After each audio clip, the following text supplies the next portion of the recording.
வணக்கம். நம்முடைய யூடியூப் சேனலில் பெரும் வரவேற்பு பெற்ற ஒரு விஷயம் எதுன்னு பார்த்தீங்கன்னா, விக்ரமாதித்தன் கதைகள் தான். உண்மையிலேயே அதை படித்தப்போ எனக்கு சந்தோஷம் ஏற்பட்டது, சொன்னப்போ இன்னும் சந்தோஷம் ஏற்பட்டது, கேட்டவங்களுக்கெல்லாம் மகிழ்ச்சியாக இருந்தது. அதில் பல பேர் என்ன அந்த கதை கேட்கல இந்த கதை கேட்கலன்னாங்க. ஒன்றும் இல்லைங்க, எல்லாத்தையும் மொத்தமாக சேர்த்து இப்போ நம்முடைய யூடியூப் சேனலில் போட போகிறோம். அதை பாருங்கள். விக்ரமாதித்தன் கதை முழுமையாக உங்களுக்காக.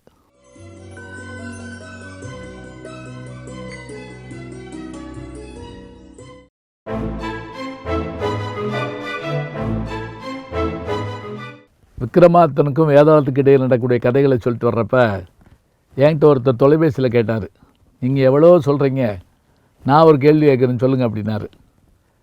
காயாகி பிறகு பூவாகிறது எது அப்படின்னாரு. எனக்கு ஒரே குழப்பமாக போச்சு. என்னங்க இதில் யார் விக்ரமாதித்தன் யார் வேதாளம் அப்படின்னேன். இல்லை அதெல்லாம் வேணாம், காயாகி பிறகு பூவாகிறது எது தெரியல அப்படின்னேன். தேங்காய் தாங்க, தேங்காய் முதல்ல காயாகுதா, அப்புறம் அது துருவணமாக பூவாயிருதா அப்படின்னாரு. ரொம்ப ஆச்சரியமாக இருந்தது. இதெல்லாம் விக்ரமாதித்தன் கதை கேட்ட பாதிப்புன்னு நான் நினைக்கிறேன்.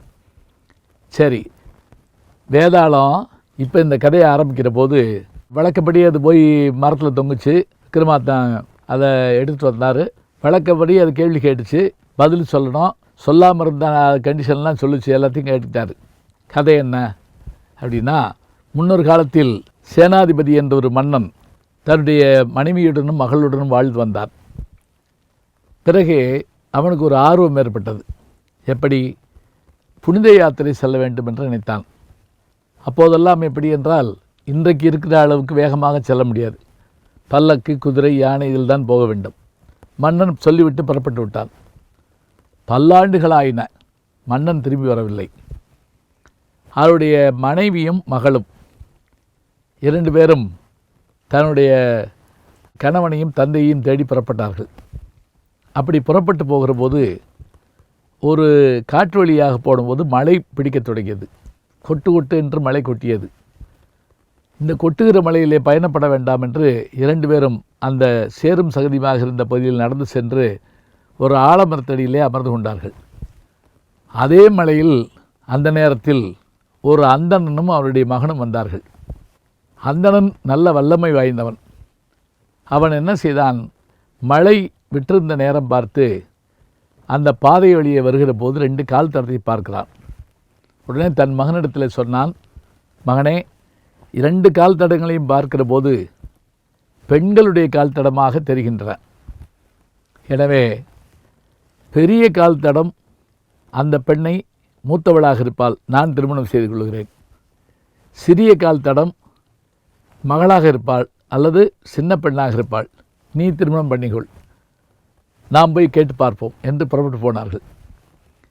அங்கு போய் பார்த்தால் பெரிய கால் தடம் மகளுடைய கால் தடமாகவும் சிறிய கால் தடம் தாயினுடைய கால் தடமாகவும் இருந்தது. ஆனால் சொன்னது சொன்னபடி செய்ய வேண்டுமே. இவர்கள் அந்த பெண்களிடத்தில் கேட்டார்கள். அவர்களும் வேறு வழி இல்லாமல் ஒத்துக்கொண்டார்கள். ஒத்துக்கொண்டார்களா இல்லையா என்பது நமக்கு தெரியாது. ஆனால் கதை இப்படி வருகிறது. இப்போது அப்பா மகளை திருமணம் செய்து கொண்டார், மகன் அம்மாவை திருமணம் செய்து கொண்டார். வேதாளம் கேட்கிறது, இப்போது இவர்களுக்குள் குழந்தை பிறந்தால் அந்த குழந்தைகள் ஒருவரை ஒருவர் என்ன உறவு முறை சொல்லி அழைக்கும்? அண்ணா, சித்தப்பா, மாமா, மச்சான் என்ன உறவு முறை சொல்லி அழைக்கும்? இந்த கேள்விக்கு யாரும் விடை சொல்ல முடியாது. ஏன்? விக்ரமாதித்தனை விடை சொல்லவில்லை. இதை நாம் எங்கே பார்க்கிறோம்? அபூர்வ ராகங்கள் என்ற ஒரு படம் வந்தது. அதில் இதே கதையை வைத்துக்கொண்டு கே. பாலச்சந்தர் அவர்கள் பிரமாதமான படமாக எடுத்திருப்பார். மேஜர் சுந்தரராஜனுடைய மகன் கமலஹாசன், ஸ்ரீவித்யாவினுடைய மகள் ஜெயசுதா. தந்தையான மேஜர் சுந்தரராஜன் ஜெயசுதாவை விரும்புவார், மகனாகிய கமலஹாசன் ஸ்ரீவித்யா விரும்புவார். இதே விக்ரமாதித்தன் வேதாளம் கதை தான். அதில் கூட முதல்ல சந்திக்கிற போதும் கடைசியாக பிரிகிற போதும் ஒரு வார்த்தை சொல்லுவாங்க. என்னம்மா பிரிஞ்சு போறியான்னு கேட்பார். அப்போ அவங்க சொல்கிற ஒரு வார்த்தை என்ன, என்னுடைய தகப்பனார் யாருக்கு மாமனாரோ அவருடைய மருமகளின் தகப்பனார் எனக்கு மாமனார், அப்படி இருந்தால் எங்களுக்குள் என்ன உறவு அப்படின்னு கேட்பாங்க. இது நம்ம கேட்குறப்பே குழப்பமாக இருக்கும். ஆனால் விக்ரமாதித்தன் கதையில் எடுக்கப்பட்ட செய்தி இந்த செய்தி. சரி, நம்ம கதைக்கு வருவோம். இந்த கதையில் இந்த கேள்விக்கு விக்ரமாதித்தன் பதில் சொல்லலைங்க. பதில் சொல்லாமல் இருக்கவும் தலை வெடிக்கலை, ஒன்றும் ஆகலை. ஆனால் வேதாளம் சட்டென்று கீழே இறங்கி அவன் காலில் விழுந்து, நீதான் விக்ரமாதித்தன் மகாராஜா என்று நான் தெரிந்து கொண்டேன். ஏன் தெரியுமா? 23 கதைகளுக்கு நீ விடை சொன்னாய். 24வது கதைக்கு உன்னால் விடை சொல்ல முடியாது என்பது எனக்கு தெரியும். சொல்லாமல் இருந்தால் நீதான் விக்ரமாதித்தன் என்று நான் முடிவு செய்து கொண்டேன். எனவே நான் உனக்கு அடிமை. விக்ரமாதித்தன் ஒரு கேள்வி கேட்டான், நீ யார், ஏன் எனக்கு அடிமையாக வேண்டும் என்று சொன்னவுடன் வேதாளம் தன் கதையை சொல்ல தொடங்கியது. வேதாளம் சொன்ன கதையை நாம் இதுவரை கேட்டோம். இப்போது வேதாளத்தின் கதையவே கேட்கப் போகிறோம்.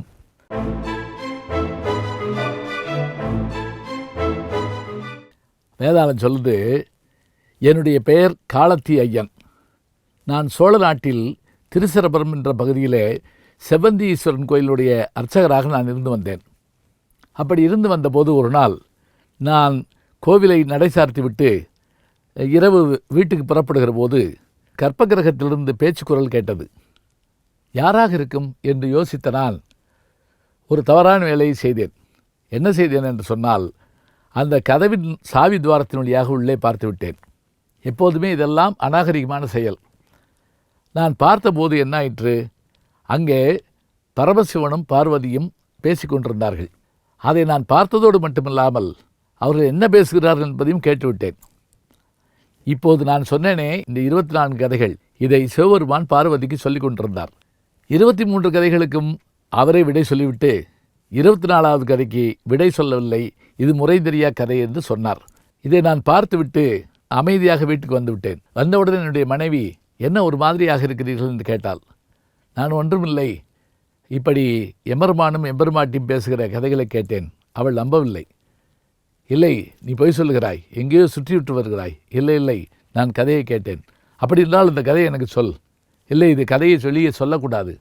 இல்லை, நீ சொல்லித்தான் ஆக வேண்டும் என்று சொல்ல நான் அவளுக்கு அந்த கதையெல்லாம் சொல்லிவிட்டேன். மறுநாள் காலையிலே நான் கோவிலுக்கு சென்றபோது சிவபெருமான் மிகுந்த கோபத்தோடு, நீ அநாகரிகமாக நடந்து கொண்டாய். எங்களை பார்த்ததோடு மட்டுமில்லாமல் நான் சொன்ன கதைகளை கேட்டுவிட்டு அதை ஊர் முழுவதும் பரவச் செய்யுமாறு உன் மனைவிக்கும் சொல்லிவிட்டாய்.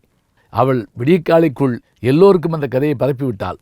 இந்த குற்றத்திற்காக நீ வேதாளமாக போவாய் என்று சாபத்தை கொடுத்தார். நான் உடனே பயந்து அவருடைய காலில் விழுந்து, சுவாமி என்னை மன்னிக்க வேண்டும், எனக்கு எப்போது சாப விமோச்சனம் என்று கேட்டேன்.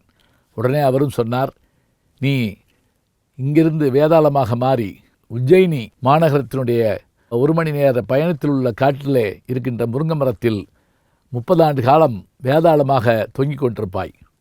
எப்போதுதான் எனக்கு சாப விமோச்சனம் என்று நான் அழாத குறையாக கேட்டேன். அப்போது அவர் சொன்னார், ஞானசீல முனிவன் என்ற அந்த முனிவனுடைய சூழ்ச்சியின் காரணமாக விக்ரமாதித்தன் உன்னை அடிமைப்படுத்துவதற்காக கொண்டு சொல்வான். அப்போது நீ அவனிடத்திலே இந்த கதைகளை சொல், அவன் புதிருக்கு விடை சொல்லுவான். சொல்ல முடியாமல் தயங்குகிற போது அவனை நீ விக்ரமாதித்தன் என்று கண்டுகொள்ளலாம்.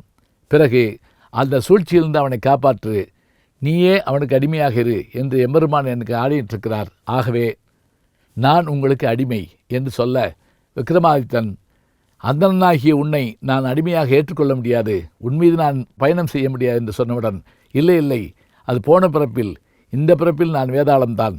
எனவே நீங்கள் என்னை பயன்படுத்திக் கொள்ளலாம். அது மட்டுமில்லை, உங்களை நான் ஒரு சூழ்ச்சியிலிருந்து காப்பாற்றப் போகிறேன்.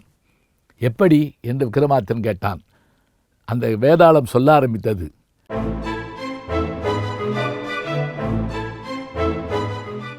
இல்லை, நீங்கள் சூழ்ச்சி தெரியாமல் பேசுகிறீர்கள்.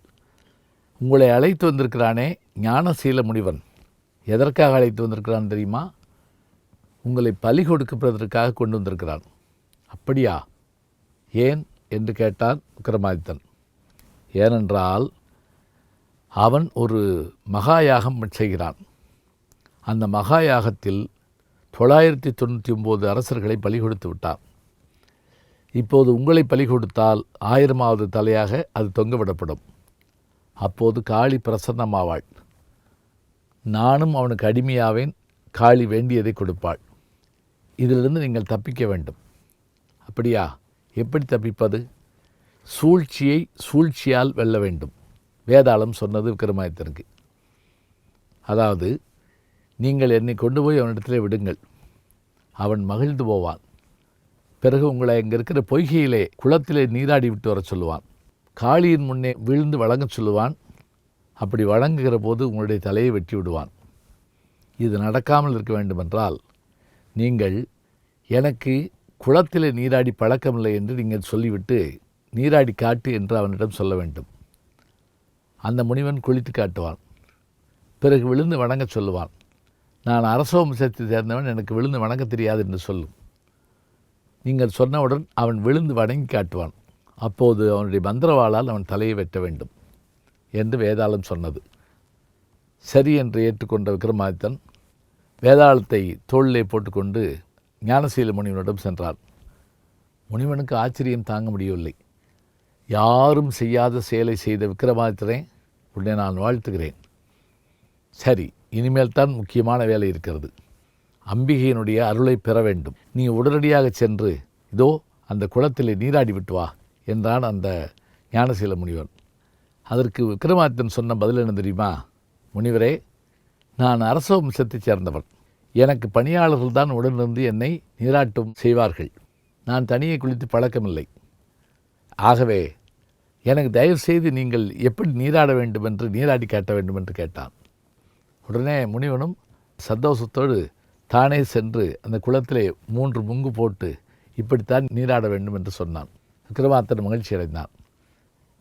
நீராடிவிட்டு வந்தார்கள்.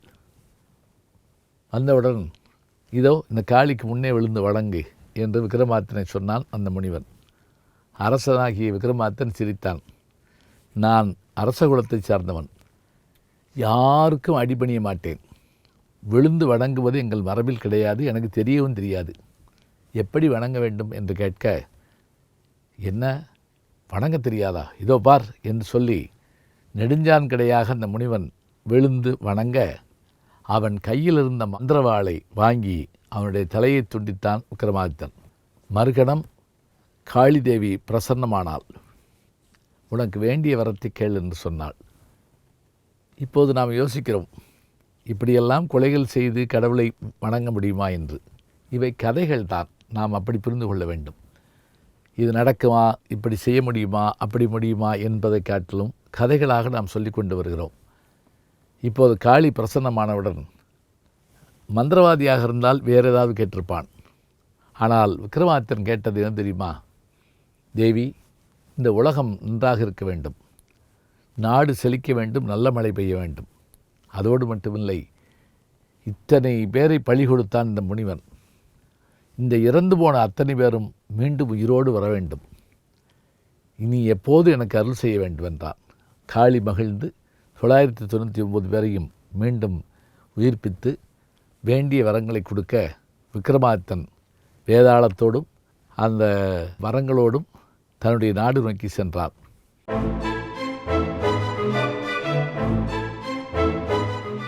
ஒரு வழியாக விக்ரமாதித்தனும் வேதாளம் பேசின அந்த கதைகள் முடிஞ்சிருச்சு. இனிமே வரப்போகிற கதையெல்லாம் என்னன்னு கேட்டிங்கன்னா, இந்த விக்ரமாதித்தனுடைய சிம்மாசனம் 32 படிக்கட்டுகளை கொண்டது. அதை கண்டெடுத்த போஜராஜன் என்கின்ற மன்னன் அதில் படியில் கால் வைக்க போகிறப்ப தான் ஒவ்வொரு படியில் இருக்கக்கூடிய அந்த பதுமைகள், பெண் உருவம் கொண்ட அந்த பதுமைகள் கேள்வி மேலே கேள்வி கேட்குது. என்னடா அது விக்ரமாதித்தன் பூராமே கேள்வியாக இருக்குது அப்படின்னு சொல்லக்கூடாது. கேள்வி கேட்டால் தாங்க விடை கிடைக்கும். இங்கே முதல் படியில் ஏறியாச்சு, அது வேதாள கதையெல்லாம் சொல்லிடுச்சு. 2வது படியிலையும் போஜராஜன் கால் வச்சான், அப்பையும் பதுமைகள் கேள்வி கேட்டு பதில் சொல்லிடுச்சு, அவன் போயிட்டான். 3வது நாள் வந்தான். அப்போ 3வது படியில் இருந்த கோமளவல்லி என்கின்ற பதுமை சிரிச்சுது வழக்கப்படி. என்ன சிரிக்கிறேன்னு கேட்டான். என் மன்னனே, விக்ரமாதித்தனுடைய பெருமைகளில், வீரங்களில், தீரங்களில் ஏதேனும் ஒரு பகுதி உன்னிடத்தில் உண்டா? என்ன இப்படி கேட்கிறாய்?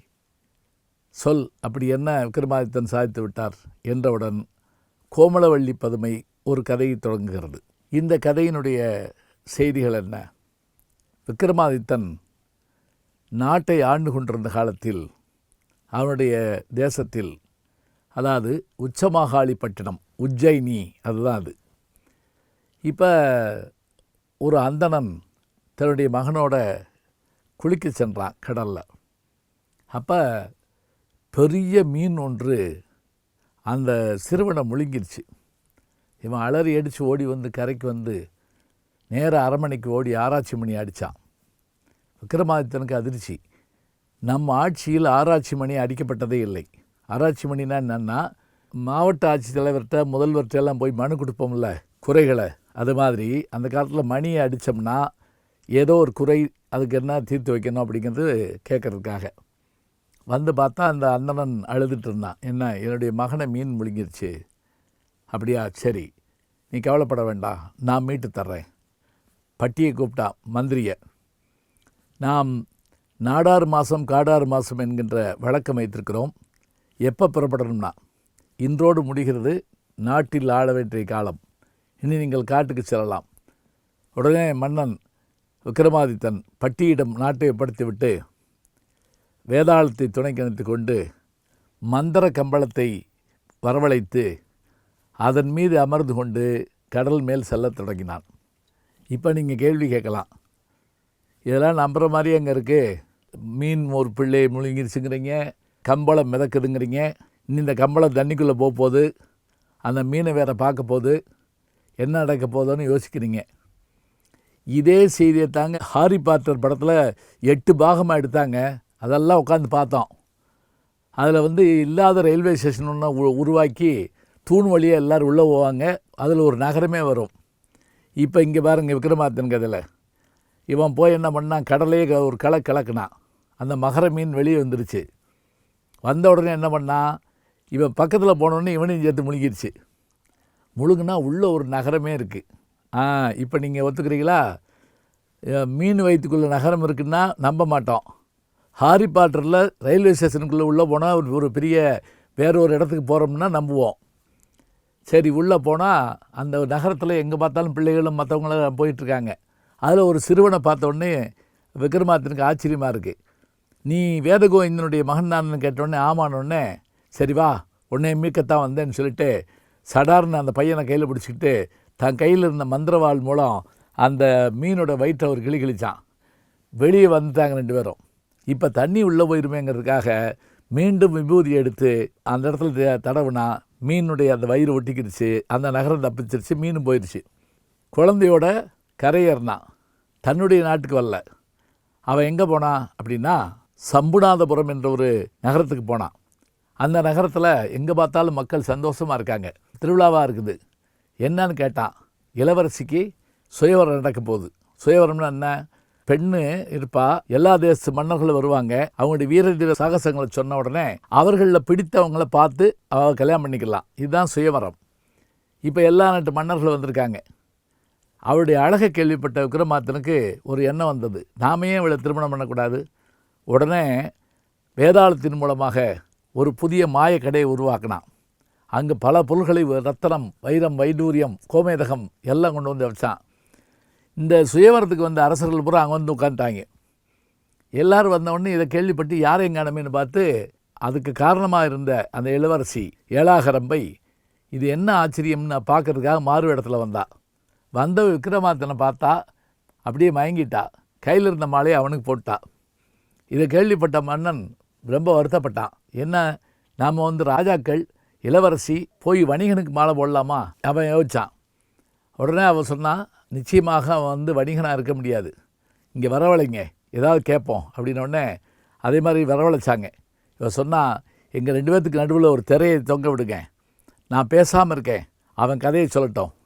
அதே போல் திரை போட்டாச்சு. அந்த பக்கம் விக்ரமாதித்தன், இந்த பக்கம் ஏலாகரம்பை.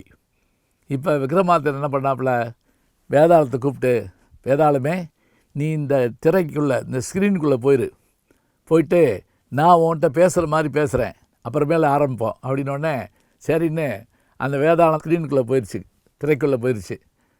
விக்ரமாதித்தன் சொன்னால், என்னை மாலையிட்ட மங்கை என்னோடு பேசவில்லை, திரையே நீயாவது பேசு அப்படின்னோடனே அந்த திரை, ஆமாம் நான் ஒரு பஞ்சா இருந்தப்போ நல்லா இருந்தேன், பிறகு என்னை பாடாப்படுத்தி திரையாக மாற்றிட்டாங்க, என் கதையை சொல்லட்டுமா அப்படின்னு சொன்னோடனே, என்னடா அது திரை பேசுன்னு அவள் ஆச்சரியப்பட்டா. அந்த திரை கதையை தொடங்கியது.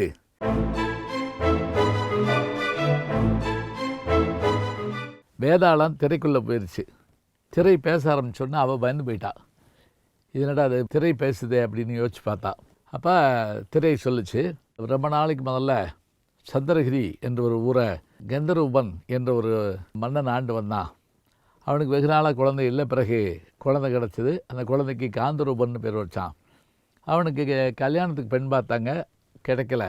ஓவியத்தை வரைஞ்சி வச்சுக்கிட்டு பல பேர்கிட்ட கொடுத்து விட்டான் மன்னன். அவங்க கொண்டுட்டு ஒரு சோலையில் போய் தங்கியிருந்தப்ப அந்த பக்கத்தில் மகேந்திரகிரிங்கிற ஊரை சேர்ந்த காந்தரூபி என்ற இளவரசிக்கு மணமகன் தேடி வந்தாங்க. இந்த 2 பேரும் சந்தித்த இடத்துல 2 பேருடைய அந்த ஓவியத்தையும் பார்த்துட்டு இதிலே சரியான பொருத்தம்னு சொல்லி அவங்கள திருமணத்துக்கு ஏற்பாடு பண்ணாங்க. காந்தரூபன் என்ற இளவரசனும் காந்தரூபி என்கின்ற அந்த இளவரசியும் அழகில் மிகச்சிறப்பாக விளங்கினார்கள். அவர்கள் சேர்ந்து வாழ்ந்தார்கள். ஒரு நாள் இவங்க தங்களுடைய அந்த 7 அடுக்கு மாளிகையில் மொட்டை மாடியில் படுத்து தூங்கிட்டு இருந்தப்ப ஆகாய மார்க்கமாக போன தேவலோகத்து பெண்கள் இவனுடைய அழகை பார்த்தாங்க. பார்த்த உடனே என்னாச்சு, இவனை தூக்கிட்டு போயிட்டாங்க. நல்லா நினைவு வச்சுக்க. இந்த இடத்துல ஒரு சின்ன இது ஞாபகத்துக்கு வரணும். மங்கையர்க்கரசின்னு ஒரு படம் வந்தது அந்த காலத்தில். அதாவது பியூஷ் சின்னப்பா நடித்த படம் அது. அதில் இந்த கதையை அப்படியே எடுத்து பயன்படுத்தியிருப்பாங்க. அந்த காந்தரூபனை தூக்கிட்டு போயிட்டாங்க. தூக்கிட்டு போயிட்டா அந்த 7 பெண்களும் அவங்க கூடவே வச்சுக்கிறாங்க. ஆனால் நடுவில் கொண்டு ஊரில் விட்டுட்டு போவாங்க. இவளுக்கு கணவன் எப்போ வர்றான் எப்போ போகிறான்னு தெரியாது. ஆனால் இவள் திடீர்னு கருவுட்டுறா. இதுக்கு இடையில் கணவனும் காணா போயிட்டான். இவ்வளோ கர்ப்பமாக இருக்காளே, என்ன செய்கிறதுன்னு அந்த ராஜா பார்த்தான். உடனே மந்திரிகள்லாம் சொன்னாங்க, இப்படிலாம் இருந்தால் நமக்கு நல்லதில்லை, இவளை கொண்டு காட்டில் விட்டுருவோங்கிறாங்க. நிறை மாத கர்ப்பிணியான அவளை கொண்டு காட்டில் விட்டுறாங்க. பாருங்கள், அந்த காலத்தில் எப்படிலாம் இருந்திருக்கு பாருங்கள்.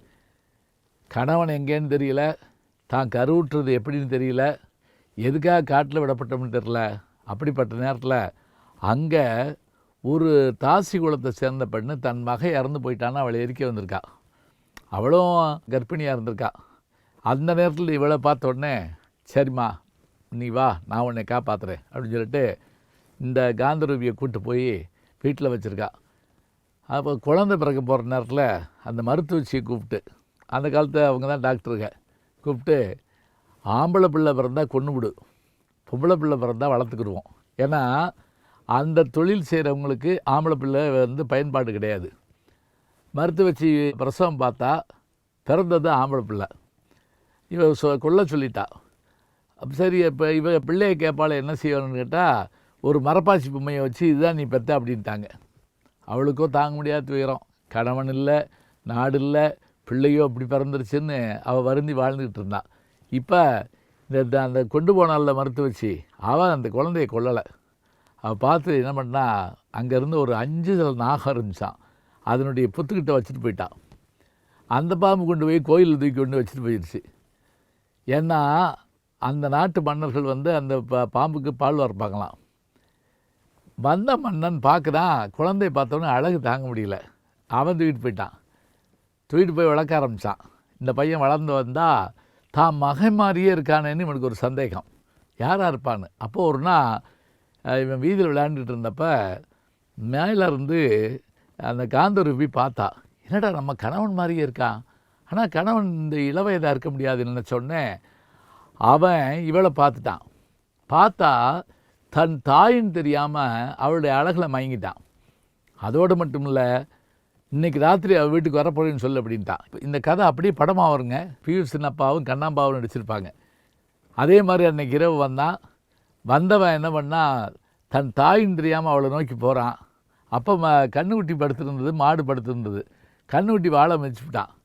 கண்ணுக்குட்டி, அம்மா இங்கே வருமா, என் வாழை மிதிச்சிட்டான்னு சொன்ன உடனே பசு சொல்லிச்சான், விடு தன்னுடைய தாயின்னு தெரியாமல் அவளை போய் பெண்டாள போகிறானே, இவன் எப்படிப்பட்டவனாக இருப்பான்னு சொன்னோடனே அவனுக்கு இந்த மிருகங்களுடைய பாசை தெரியுமா. அவன் பயந்து போயிட்டு உடனே திரும்ப போய் என்ன பண்ணான், ராஜாட்ட சொல்லி அவங்கள எல்லாரையும் வரவழைச்சி யாருன்னு உண்மையை கேட்ட உடனே எல்லோரும் உண்மையை சொன்னாங்க.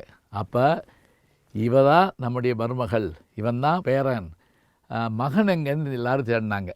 அப்போ தான் சொன்னாங்க, இந்த யாரோ தேவலோகத்து பெண்கள் கொண்டு போயிருக்காங்க, அதை மீட்டுட்டு வரணும்னு சொல்லி அங்கேருந்து தெய்வம் சொல்லிச்சு. அதுக்கு என்ன பண்ணலாம், சோமவார விரதம் இருந்தால் திங்கக்கிழமை தோறும் தன்னுடைய கணவனை மீட்கலான்னு சொன்ன உடனே, அதே மாதிரி சோமவார விரதம் இருந்தால் கணவன் வந்து சேர்ந்தான். வந்த உடனே அவங்கெல்லாம் ஒன்றா சந்தோஷமாக இருந்தாங்க. இப்போ இந்த திரைக்கதையை எப்படி சொல்கிறாங்கன்னா, விக்ரமாதித்தன் திரையை கொஞ்ச நேரம் சொல்ல வைக்கிறாரு. அப்புறம் இதுக்கு மேலே கதையை விளக்க சொல்ல வைக்கிறாரு. விளக்கு கொஞ்ச நேரம் சொன்ன பிறகு அந்த தலையாணி சொல்லும் அப்படிங்கிறாரு.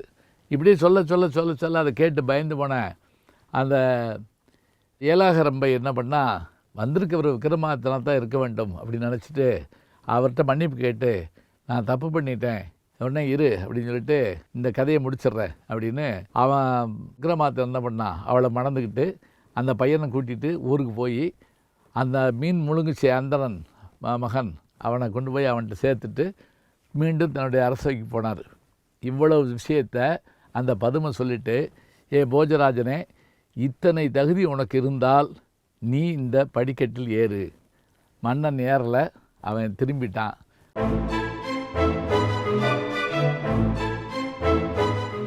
நாளா நாள் 4ஆம் படியிலே கால் வைக்கிறதுக்காக போஜராஜன் வந்தபோது அங்கிருந்த மங்கள கல்யாணி பதுமை கலகல என்று சிரித்து அவனை தடுத்து நிறுத்தியது. போஜராஜன் உடனே, ஏன் சிரிக்கிறன்? எம் அரசராகிய விக்ரமாதித்தன் செய்த சாதனைகளில் ஏதேனும் ஒன்றை நீ செய்திருந்தா, வீர தீர பராக்கிரமங்கள் ஏதேனும் செய்திருந்தா? அப்படி என்ன செய்து விட்டார்? உடனே அந்த பதுமை கதை சொல்ல தொடங்குச்சு. பட்டியும் விக்ரமாதித்தனும் நாடார் மாதம் காடார் மாதம் போகிறது வழக்கம். அதில் பட்டி ஒரு நாள் கூப்பிட்டு, நம்ம நாட்டில் இருக்க வேண்டிய காலம் முடிஞ்சது, நம்ம காட்டுக்கு போகணும் அப்படின்னோடனே அவங்க காட்டுக்கு போகிறதுக்கு மாறுவேடம் போட்டு போகிறாங்க. நல்லா கவனிங்க, அந்த காலத்தில் வேறு மக்களுக்கான மன்னனுக்கான தொடர்புகள்ங்கிறது பத்திரிகைகளோ வானொலியோ இன்டர்நெட்டோ ட்விட்டர் ஃபேஸ்புக்கோ அல்லது மீடியாக்கள் வந்து அதிகமாக இல்லை. மனிதர்கள் மூலமாக ஒற்றறிவாங்க, அவ்வளோதான். இல்லாட்டி மன்னனே நேராக புறப்பட்டு போயிடுவான். இப்படி இவங்க போகிற போது ஒரு காட்டு வழியாக போகிறாங்க. ஒரு நாட்டுக்கு அருகில் ஒரு மண்டபம் இருக்குது, சத்திரம். அதில் தங்குறாங்க. அந்த காடு முழுவதும், அந்த மண்டபம் முழுவதும் சண்பக மலர்களுடைய வாசம் அடிச்சுக்கிட்டே இருக்குது. அப்போ திடீர்னு சில பேர் வந்து, உடனடியாக இங்கேருந்து காலி பண்ணிடுங்க, இங்கே இருக்கக்கூடாது அப்படின்னு சொன்னால் இவங்க வெளியே வந்துடுறாங்க. வந்துட்டு பக்கத்தில் இருக்க மாட்டேன், ஏன் அப்படின்னு கேட்குறாங்க. இல்லை, இந்த நாட்டினுடைய இளவரசி, அந்த பெண் வந்து சண்பகப்பூ மணக்கின்ற வாசத்தை உடையவள். அவள் வந்தாலே அந்த பகுதி பூரா மணக்கும். அவள் எப்போ வந்து இங்கே தான் தங்குவா, அதனால் நீங்கள் போயிருங்க அப்படின்னோடனே, அவளுக்கு ஆண் வாடையே பிடிக்காது, அதனால் யாரும் இருக்கக்கூடாது, போங்க. அவள் அதே மாதிரி போயிடுறாங்க. ஆனால் 2 பேரும் இது என்னன்னு தெரிஞ்சுக்கிறணும் அப்படின்னு யோசிக்கிறாங்க. அப்படி யோசிக்கிற போது அதே மாதிரி அந்த பெண் வர்றா, பேரழகியாக இருக்கா, அவ்வளோ அருமையான வாசமாக இருக்குது. அவள் போயிடுறா. இப்போ 2 பேரும் முடிவு பண்ணுறாங்க, எப்படி இவளுடைய வாழ்க்கையின் மர்மத்தை தெரிஞ்சுக்கிறணும். உடனே பட்டியும் விக்ரமாதித்தனும் அதுக்கான ஏற்பாடுகள் பண்ணுறாங்க. எப்படி தெரியுங்களா, அந்த கூடு விட்டு கூடு பாய்தல்னு சொல்லுவோம். பரகால பிரவேசம் அப்படின்னு சித்தர்களுடைய வரலாற்றில் உண்டு. இந்த உடம்புக்குள்ளே இருக்கக்கூடிய உயிரை இன்னொரு உடம்புக்குள்ளே கொண்டு போய் அதுவாக மாறுதல். இது வந்து பட்டிக்கும் தெரியும், விக்ரமாதித்தனுக்கும் தெரியும். அவங்க பல்வேறு விதமான வடிவங்கள் எடுக்கக்கூடியவங்க. இப்போ இவங்க என்ன பண்ணுறாங்க அப்படின்னா, இதுக்கு ஏற்றபடியான அந்த வடிவங்களை எடுத்துக்கிட்டு பல விஷயங்களை செஞ்சு காட்டிக்கிட்டே போகிறாங்க. அந்த நாட்டுக்குள்ளே போயாச்சு. இதில் சில நடுவில் சில கதைகள் வருது. அதாவது நல்ல நண்பர்கள் கதை, அதுக்கு ஒரு கதை வருது. தீய நண்பர்களினுடைய கதை, அதுக்கு ஒரு கதை வருது. எப்படி கெட்ட நண்பன் என்ன செய்வான், பழகுற மாதிரி பழகுவான், அப்புறம் திடீர்னு கண்டுக்கிற மாட்டான். அப்போ பழைய நண்பன் பார்க்க வந்தப்போ அவன் ஒரு அதிசயம் சொல்லுவான். காட்டுக்குள்ளே ஒரு முனிவர் வந்து ஒரு அழகான பெண் மடியில் தலை வச்சு படுத்துருக்கிறத பார்த்தேன். அப்படியா நண்பா, உன்னை தான் எதிர்பார்த்துக்கிட்டு இருந்தேன், உன்னை காணோம், வா எனக்கு அதை இடத்து காட்டு அப்படின்னு சொல்லிட்டு போய் பார்ப்பான். பார்த்தோன்னே அவள் அழகில் மயங்கி, ஒன்று செய் நண்பா, நீ என்ன பண்ண, அந்த பெண் உட்காந்துருக்க இடத்துல உட்காந்துரு, நான் அந்த பெண்ணை கூப்பிட்டு போயிடுறேன், முனிவர் ஓன் மடியில் தலை வைக்கட்டும், நான் கொஞ்ச நேரம் கழித்து அந்த முனிவரை நான் கொண்டுட்டு நம்ம போயிடலாம் அப்படின்னு. அவன் சரின்னு சொல்லிட்டு போய் மடியில் தலை வச்சுருக்கிறான். முனிவர் தூங்கிட்டு இருக்காரு. பெண்ணை கூப்பிட்டு போனவன் தான் கடைசியில் வரவே இல்லை. இப்போ இவன் என்ன நினச்சான், முனிவர் நம்மளை கொல்ல போகிறான்னு நினச்சான். அதே போல் எந்திரிச்சு பார்த்த முனிவர், இப்படிப்பட்ட நண்பர்கள் நம்பாத அப்படின்னு சொல்கிறாரு. இதுதான் தீய நண்பர்களுடைய கதை. நல்ல நண்பர்கள் கதை அது மாதிரி பெருசாகவும் வருது. இது தவிர இந்த கதைகள்லாம் சொல்லி முடித்த பிறகு இதில் தெரிஞ்சுக்கிட்டு இப்போ இந்த சண்பகவல்லியை பார்க்க போகிறாங்க. சண்பகவல்லியை பார்க்க போகிறப்ப பெண் வேடமாக மாற்றி விக்ரம பெண் அப்படின்னு சொல்லிட்டு பட்டி ஆண் வடிவம் எடுத்துக்கிட்டு தன்னுடைய மனைவியின்னு சொல்லி அறிமுகப்படுத்தி வரேன், மன்னன்ட்டு போய் அறிமுகப்படுத்தி கொஞ்ச நாளைக்கு இருக்கட்டும் நான் வெளியே போயிட்டு வரேன் அப்படின்றான். அதே மாதிரி இந்த பெண்ணு வந்து இவளோட பழகி ரொம்ப நட்பானோடனே இளவரசி ரொம்ப ஆச்சரியப்பட்டு, நீ இவ்வளோ அழகாக இருக்கியே, ஏன் கல்யாணம் பண்ணிக்கலன்னு, நீங்கள் ஏன் கல்யாணம் பண்ணிக்கல அப்படின்னு இந்த விக்ரம பெண்ணாகிய விக்ரமாதன் கேட்குறான். உடனே அவள் சொல்கிறா, நான் ஆண்கள் நம்ப மாட்டேன், காரணம் என்ன? உடனே அவள் தான் வாழ்க்கை வரலாற்ற கதை சொல்கிறான். இந்த கதை என்ன அப்படின்னா, ஒரு காட்டில் சல்லரி சல்லியன் அப்படிங்கிற 2 ஆண் பெண் புறாக்கள் வாழ்ந்தன. அதில் குஞ்சுகள் இல்லாமல் வந்துச்சு. அப்புறம் குஞ்சுகள் கிடச்சிது. திடீர்னு காலில் தீப்பிடிச்ச உடனே குஞ்சுகள்லாம் இறந்து போச்சு. இந்த 2 புறாவும் என்ன பண்ணுச்சு, இனிமேல் நம்ம வாழக்கூடாதுன்னு சொல்லிட்டு நெருப்பில் விழுந்து செத்து போயிடுவோம்னு சொன்னோடனே 2 முடிவு எடுத்துகிட்டு போகுது. அப்படி போகிற போது திடீர்னு ஆண் புறா ஓடி போயிடுது. உடனே பெண் புறா கத்திக்கிட்டே தீயில, ஐயோ ஆண்கள் நம்பக்கூடாது, ஆண்கள் நம்பக்கூடாதுன்னு விழுந்துருது. அந்த பெண் புறா தான் நான், அதனால் நான் ஆண்கள் நம்ப மாட்டேன் அப்படின்னு சொன்ன உடனே விக்ரமாதித்த பெண் தெரிஞ்சு வச்சுக்கிட்டா. பட்டி வந்து திருப்பி கூப்பிட்டு போகிறான். கூட்டிகிட்டு போன பிறகு உடனே இவங்க இன்னொரு யோசனை பண்ணுறாங்க. எப்படி, இதுதான் கதையா அப்படின்னு சொல்லிட்டு மாயமந்திர வித்தைகள்லாம் செய்யக்கூடிய ஆற்றல் உள்ள 2 பேர் மாறி பட்டி பெண் வேடம் போட்டு களக்கூத்தாடியாகி நிறைய ஆற்றல்கள்லாம் காமிச்சோடனே, இதெல்லாம் எங்கே தெரிஞ்சுக்கிட்டேன்னு நம்ம இந்த இளவரசனுடைய அப்பா கேட்குறாரு. என் குருநாதர் ஒருத்தர், ஆனால் அவருக்கு பெண்வாடியே ஆகாது. அப்படியா, அவர் யார்? உடனே அவரை பார்க்க போகிறாங்க எல்லோரும். அவர் சொல்கிறாரு, பெண்வாடி எனக்கு ஆகாது. ஏன் அப்படின்னு கேட்ட உடனே இவ என்ன பண்ணுறா, அது யாரா அது பெண்வாடியே ஆகாதுன்னு சொல்கிறாள் அப்படின்னு சொல்லி பார்க்குறதுக்கு இவளும் போகிறா. இவ ஒரு கூடாரத்தில் ஒளிஞ்சிருக்கா. அப்பா அதை அந்த கதை சொல்கிறாப்புல விக்ரமாதித்தன். என்ன கதை சொல்கிறாரு, நாங்கள் ஒரு காடு இருந்துச்சு, 2 புறாக்கள், அதில் வந்து ஆண் புறா ஆகிய நான் என்னை ஏமாற்றிட்டு பெண் புறா போயிடுச்சு. இதை கேட்டு கோவப்பட்டு எந்திரிச்சு போய் சண்டை போடுறா. நீ தான் தப்பிச்சு போன, நீ தான் தப்பிச்சு போன. 2 பேரும் சண்டை போடுறத பார்த்துட்டு அப்புறம் அங்கேருந்து எல்லோரும் ஒன்று கூடி, 2 பேருமே இறந்துருப்பீங்க, மறந்து போயிருப்பீங்க, எப்படியோ இந்த இதில் வந்துட்டீங்க, நல்ல விஷயந்தான், திருமணம் பண்ணிக்கங்கன்னு திருமணம் பண்ணிடுறாங்க. மறுநாள் அந்த 6 மாதம் காடாறு மாதம் முடிஞ்ச உடனே பட்டி பழையபடி விக்ரமாதித்தனையும் அந்த உருவத்தில் இது பண்ணி பெண் மணக்க வர்றாங்க.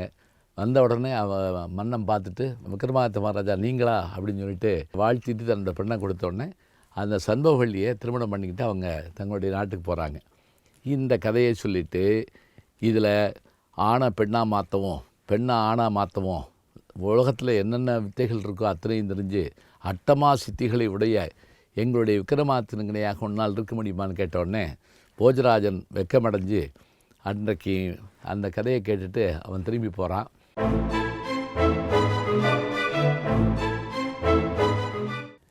நாலு படி ஏற முயன்ற போஜராஜன் முடியாமல் போயிட்டான். 5ஆம் நாள் வந்தான், 4 படி ஏறிட்டான், 5ஆவது படியில் காலை வச்சான். அந்த 5ஆவது படியில் இருந்த பதுமை சிரித்தது வழக்கப்படி. உடனே அவன் என்ன சிரிக்கிறேன்னு கேட்டான். அதுக்கு அந்த பதுமை ஆகிய மனோன்மணி சொல்லிச்சு, என் பேர் மனோன்மணி, நான் விக்ரமாதித்தனுடைய பெருமைகளை உனக்கு சொல்கிறேன். அந்த பெருமைகளில் ஏதேனும் ஒன்றை நீ அடைந்திருந்தால் மேலே ஏறிப்போ, இல்லாட்டி கீழே இறங்கிப்போ. அப்படியா, சரி சொல்லு அப்படிங்கிறான். மனோன்மணி பதுமை போஜராஜனிடம் கதை சொல்ல ஆரம்பித்தது. தனபதி குணவதி இவர்களுடைய கதையை பற்றி சொல்லுது. இந்த கதை என்ன, இது நீண்ட கதையாக இருக்குது. இந்த கதையினுடைய இன்னொரு பகுதி இன்னும் சுவாரஸ்யமாக இருக்குது. இப்போ இந்த கதை எப்படி ஆரம்பிக்குதுன்னா, நாடாறு மாதம் காடாறு மாதம், 6 மாதம் ஆட்சி பண்ணியாச்சு, 6 மாதம் காட்டுக்கு போகணும். உண்மையிலே இப்போ எல்லாம் அப்படிலாம் இருந்தால் எவ்வளோ நல்லா இருக்குங்க. 6 மாதத்துக்கு அவங்கெல்லாம் காட்டுக்கு போயிட்டு வந்தால் நல்லாயிருக்கும். இங்கே இவங்க 2 பேர் வர்றாங்க. வர்றப்ப காட்டு வழியாக போகிறப்போ ஒரு குத்துக்கல் ஒன்று இருக்குது. அதில் 2 வழிகாட்டுற பாதை போட்டு அதில் செய்திகள் எழுதியிருக்கு. 2 பேரும் படித்து பார்க்குறாங்க. அதில் வடக்கு நோக்கி போகிற பாதையில் போனால் தனபதி குணவதி சகோதரிகளை பார்க்கலாம். அவர்கள் வீட்டு வாசலில் ஒரு ஆராய்ச்சி மணி கட்டியிருக்கும். அதனை அடித்து 1000 பொற்காசுகள் கொடுத்தால் அவர்களோடு இன்பமாக இருக்கலாம். இங்கே தெற்கு பகுதி, இதன் வழியாக போனால் பல்வேறு சோதனைகளை தாண்டி பேசாமடந்தை என்கின்ற ஒரு அழகிய பெண்ணை காணலாம். அவளை சந்தித்து அவளை 3 முறை பேச வைத்து விட்டால் அவளை மணந்து கொள்ளலாம், இல்லை என்றால் மொட்டையெடுத்து அனுப்பிவிடுவார்கள். ஆனால் இந்த 2 பாதையில் ஒருவர் ஒரு வழியாகத்தான் போக வேண்டும், திரும்ப வந்து மற்றொரு பாதை வழியாக போகக்கூடாது. இந்த இடத்துலையே கதை நமக்கு சுவாரஸ்யம் தட்டுகிறது. உடனே விக்ரமாதித்தனும் பட்டியும் யோசித்தார்கள். பட்டி சொன்னான், நீங்கள் குணவதி தனவதியை பார்க்க செல்லுங்கள், நான் பேசாமடந்து ஊருக்கு போகிறேன், பிறகு நீங்கள் இங்கே வெற்றி கொண்டு விட்டு அங்கு வாருங்கள் அப்படின்னா. அதன்படி வடக்கு பாதை அழகாபுரி என்றும் தெற்கு பாதை பீமாபுரி என்றும் போட்டிருக்க தெற்கே பட்டி சென்றான். வடக்கே விக்ரமாதித்தன் வேதாளத்தோடு புறப்படுகிறான். போகிற போதே ஒரு திட்டமிட்டு கொண்டு போனார்கள். நாம் இதே ரூபத்தில் போகக்கூடாது என்று சொல்லிவிட்டு விக்ரமாதித்தன் ஒரு முதுமையான கிழவனாக தன்னை மாற்றிக்கொண்டு பிறகு அந்த ஊருக்குள் நுழைந்தான். அங்கே முதலில் தனபதியினுடைய வீட்டினுடைய வாசலுக்கு சென்று மணி அடித்தான். உடனே அங்கிருந்து அவரெல்லாம் ஓடி வந்தார்கள். என்ன வேண்டும் உனக்கு? என்னிடத்துல 1000 பொண்ணு இருக்கிறது, நான் அவளோடு இன்பமாக இருக்க வேண்டும். அவர்களெல்லாம் சிரித்தார்கள். தொண்டு கிழவனான உனக்கு இந்த ஆசை எதற்கு? சொல்லி முடிப்பதற்குள் அவளே உள்ளிருந்து வந்து விட்டாள். வந்து ஒரு உலக்கை எடுத்து அவன் தலையில் அடித்து, உனக்கு எவ்வளோ திமிர் இருக்க வேண்டும், என் அழகிற்கும் என்னுடைய பணத்திற்கும் நீயா ஈடு, போ வெளியே என்று அனுப்பிவிட்டாள். உடனே மயங்கி விழுவது போல் நடித்த விக்ரமாதித்தன் பிறகு குணவதியினுடைய வீட்டுக்கு சென்றான் தள்ளாடி கொண்டே. அவள் ஓடி வந்து வரவேற்று அவள் தந்த பணத்தை பெற்றுக்கொண்டு, ஐயா நீங்கள் என்னோடு இருக்கலாம் என்று சொன்னவுடன், அம்மா நானோ தொண்டு கிழவன், அதோடு மட்டுமில்லை நான் சதா இருமிக்கொண்டே இருப்பேன், என்னுடைய நெஞ்சை தழுவி கொண்டே இருக்க வேண்டும். இப்படிப்பட்ட நான் உனக்கு என்ன இன்பத்தை தரப்போகிறேன்? அதை பற்றி கவலை இல்லையா? என்னை தேடி வந்து விட்டீர்கள், வாருங்கள் என்று அழைத்து கொண்டு போனாள். இப்போது இந்த செய்தியை கேள்விப்பட்டால் தனபதி எவ்வளோ திமிரு அவளுக்கு! நாம் அனுப்பிய தொண்டு கிழவனை அவள் கூட்டி சென்று வைத்திருப்பதா? இவளை அவமானப்படுத்த வேண்டும் என்று சொல்லிவிட்டு மறுநாள் ராஜசபைக்கு எல்லோரும் போனபோது தனபதியும் குணவதியும் வந்தார்கள். அது அந்த காலத்து வழக்கம். அவர்களுக்கும் அரண்மனையிலே இடம் உண்டு. வந்தவுடன் அப்போது தனபதி எழுந்து குணவதியை பார்த்து, ஏனடி தொண்டு கிழவனை வைத்திருக்கிறாயே காசுக்காக, சரியா என்று கேட்டவுடன் அவளும் கோபம் தாங்காது, பரவாயில்லை, எனக்கு அதை பற்றி கவலை இல்லை, ஆனால் நீ பஞ்சாங்கம் பார்க்கிற ஐயரையிலே வைத்திருக்கிறாய் என்று அவள் சொன்னாள். இப்படி 2 பேரும் சண்டை போட்டு கட்டி உருள அரசன் எழுந்து கோபமாக பார்த்தவுடன் 2 பேரும் மன்னிப்பு கேட்டு சமாதானமாகிவிட்டு பிறகு தனபதி என்ன செய்தாள் என்றால், ஒரு தட்டில் பெரும் பணத்தை கொண்டு வந்து வைத்து, இதற்கு நான் இந்த தண்டத்தொகையை சமர்ப்பிக்கிறேன் என்றாள். சரி என்று மன்னன் ஏற்றுக்கொண்டான். ஆனால் குணவதி இடத்திலே பணம் இல்லை. அவள் உடனே இரவு வீட்டுக்கு சென்று கவலையோடு இருந்தாள். இதையெல்லாம் வேதாளம் விக்ரமாதித்தன் வந்து சொன்னது. விக்ரமாதித்தன் கிழவனாக இருந்து ஏன் வருத்தமாக இருக்கிறாய்? இப்படி சொன்னவுடன், அப்படியா, கவலைப்பட வேண்டாம், நான் உனக்கு ஒரு மரகத மாலை தருகிறேன், அதை கொண்டு போய் கொடு என்று வேதாளத்திடம் வாங்கி கொடுக்க அதை பெற்றுக்கொண்டார். இவர் கொண்டு போய் கொடுத்தவுடன் மன்னன் அதை பொற்கொள்ளரிடம் கொடுக்க அவர்கள் வாங்கி பார்த்து ஈரேல் உலகத்திலும் கிடைக்காதுன்னு சொன்னார்கள். ஆச்சரியப்பட்டு போனான். ஏது உனக்கு என்று கேட்டவுடன், என்னுடைய வீட்டில் இருக்கிற அந்த கிழவன் கொடுத்தது. இதை பார்த்து அவள் தனபதி மேலும் கோபம் கொண்டு, நான் ஒரு விருந்து வைக்கிறேன், மன்னா படையோடு வந்து சாப்பிட வேண்டும். விருந்து வைத்தாள். இப்போது இவளுக்கு வழி இல்லை, என்ன செய்வது? விக்ரமாதித்தன் சொன்னவுடன், பரவாயில்லை, விருந்து கலை, நான் ஏற்பாடு செய்கிறேன் என்று சொல்லி, எப்படி கிருஷ்ண பரமாத்மா துர்வாச முனிவருடைய சீடர்களுக்கு உணவளித்தாரோ அதுபோல இங்கே வேதாளத்தை வைத்து ரத்தனங்களை வைத்து பந்தல் போட செய்து உணவை தயாரித்து மன்னன் வியக்கும் வண்ணம் செய்தாள். இதெல்லாம் பார்த்து மனதுக்குள் பொறாமை கொண்ட தனபதி உடனே அவளை ஒம்புக்கு இழுத்தாள். என் வீட்டில் இருக்கிறானே இந்த பஞ்சாங்கம் பார்ப்பவன், இவன் நினைத்தால் பேசாமடந்தை பேச வைத்து வெற்றி கொண்டு வருவான், உன் தொண்டு கிழவனால் முடியுமா என்று கேட்க அவள் நடுங்கி போனாள். இதோ பார், இவன் இன்றைய புறப்படுகிறான் என்று சொன்னவுடன் அவன் நொந்து கொண்டு, ஐயோ இவள் இப்படி மாற்றி விட்டு விட்டாளே என்று சொல்லிக்கொண்டே அவன் மன்னனிடம் விடைபெற்று கொண்டு போனான். போன 3ஆம் நாளே அவனை மொட்டையிட்டு கழுது மேல் ஏற்றி அனுப்பிவிட்டார்கள். இப்போது விக்ரமாதித்தனுடைய முறை, நான் செல்கிறேன் என்று சொன்னவுடன், உங்களால் எப்படி முடியும் என்று கேட்டால், குணவதி, செய்தி காட்டுகிறேன், அதுதான் என் வேலை என்று சொல்லிவிட்டு பேசாமடந்தினுடைய ஊருக்கு விக்ரமாதித்தனும் வேதாளமும் புறப்பட்டார்கள்.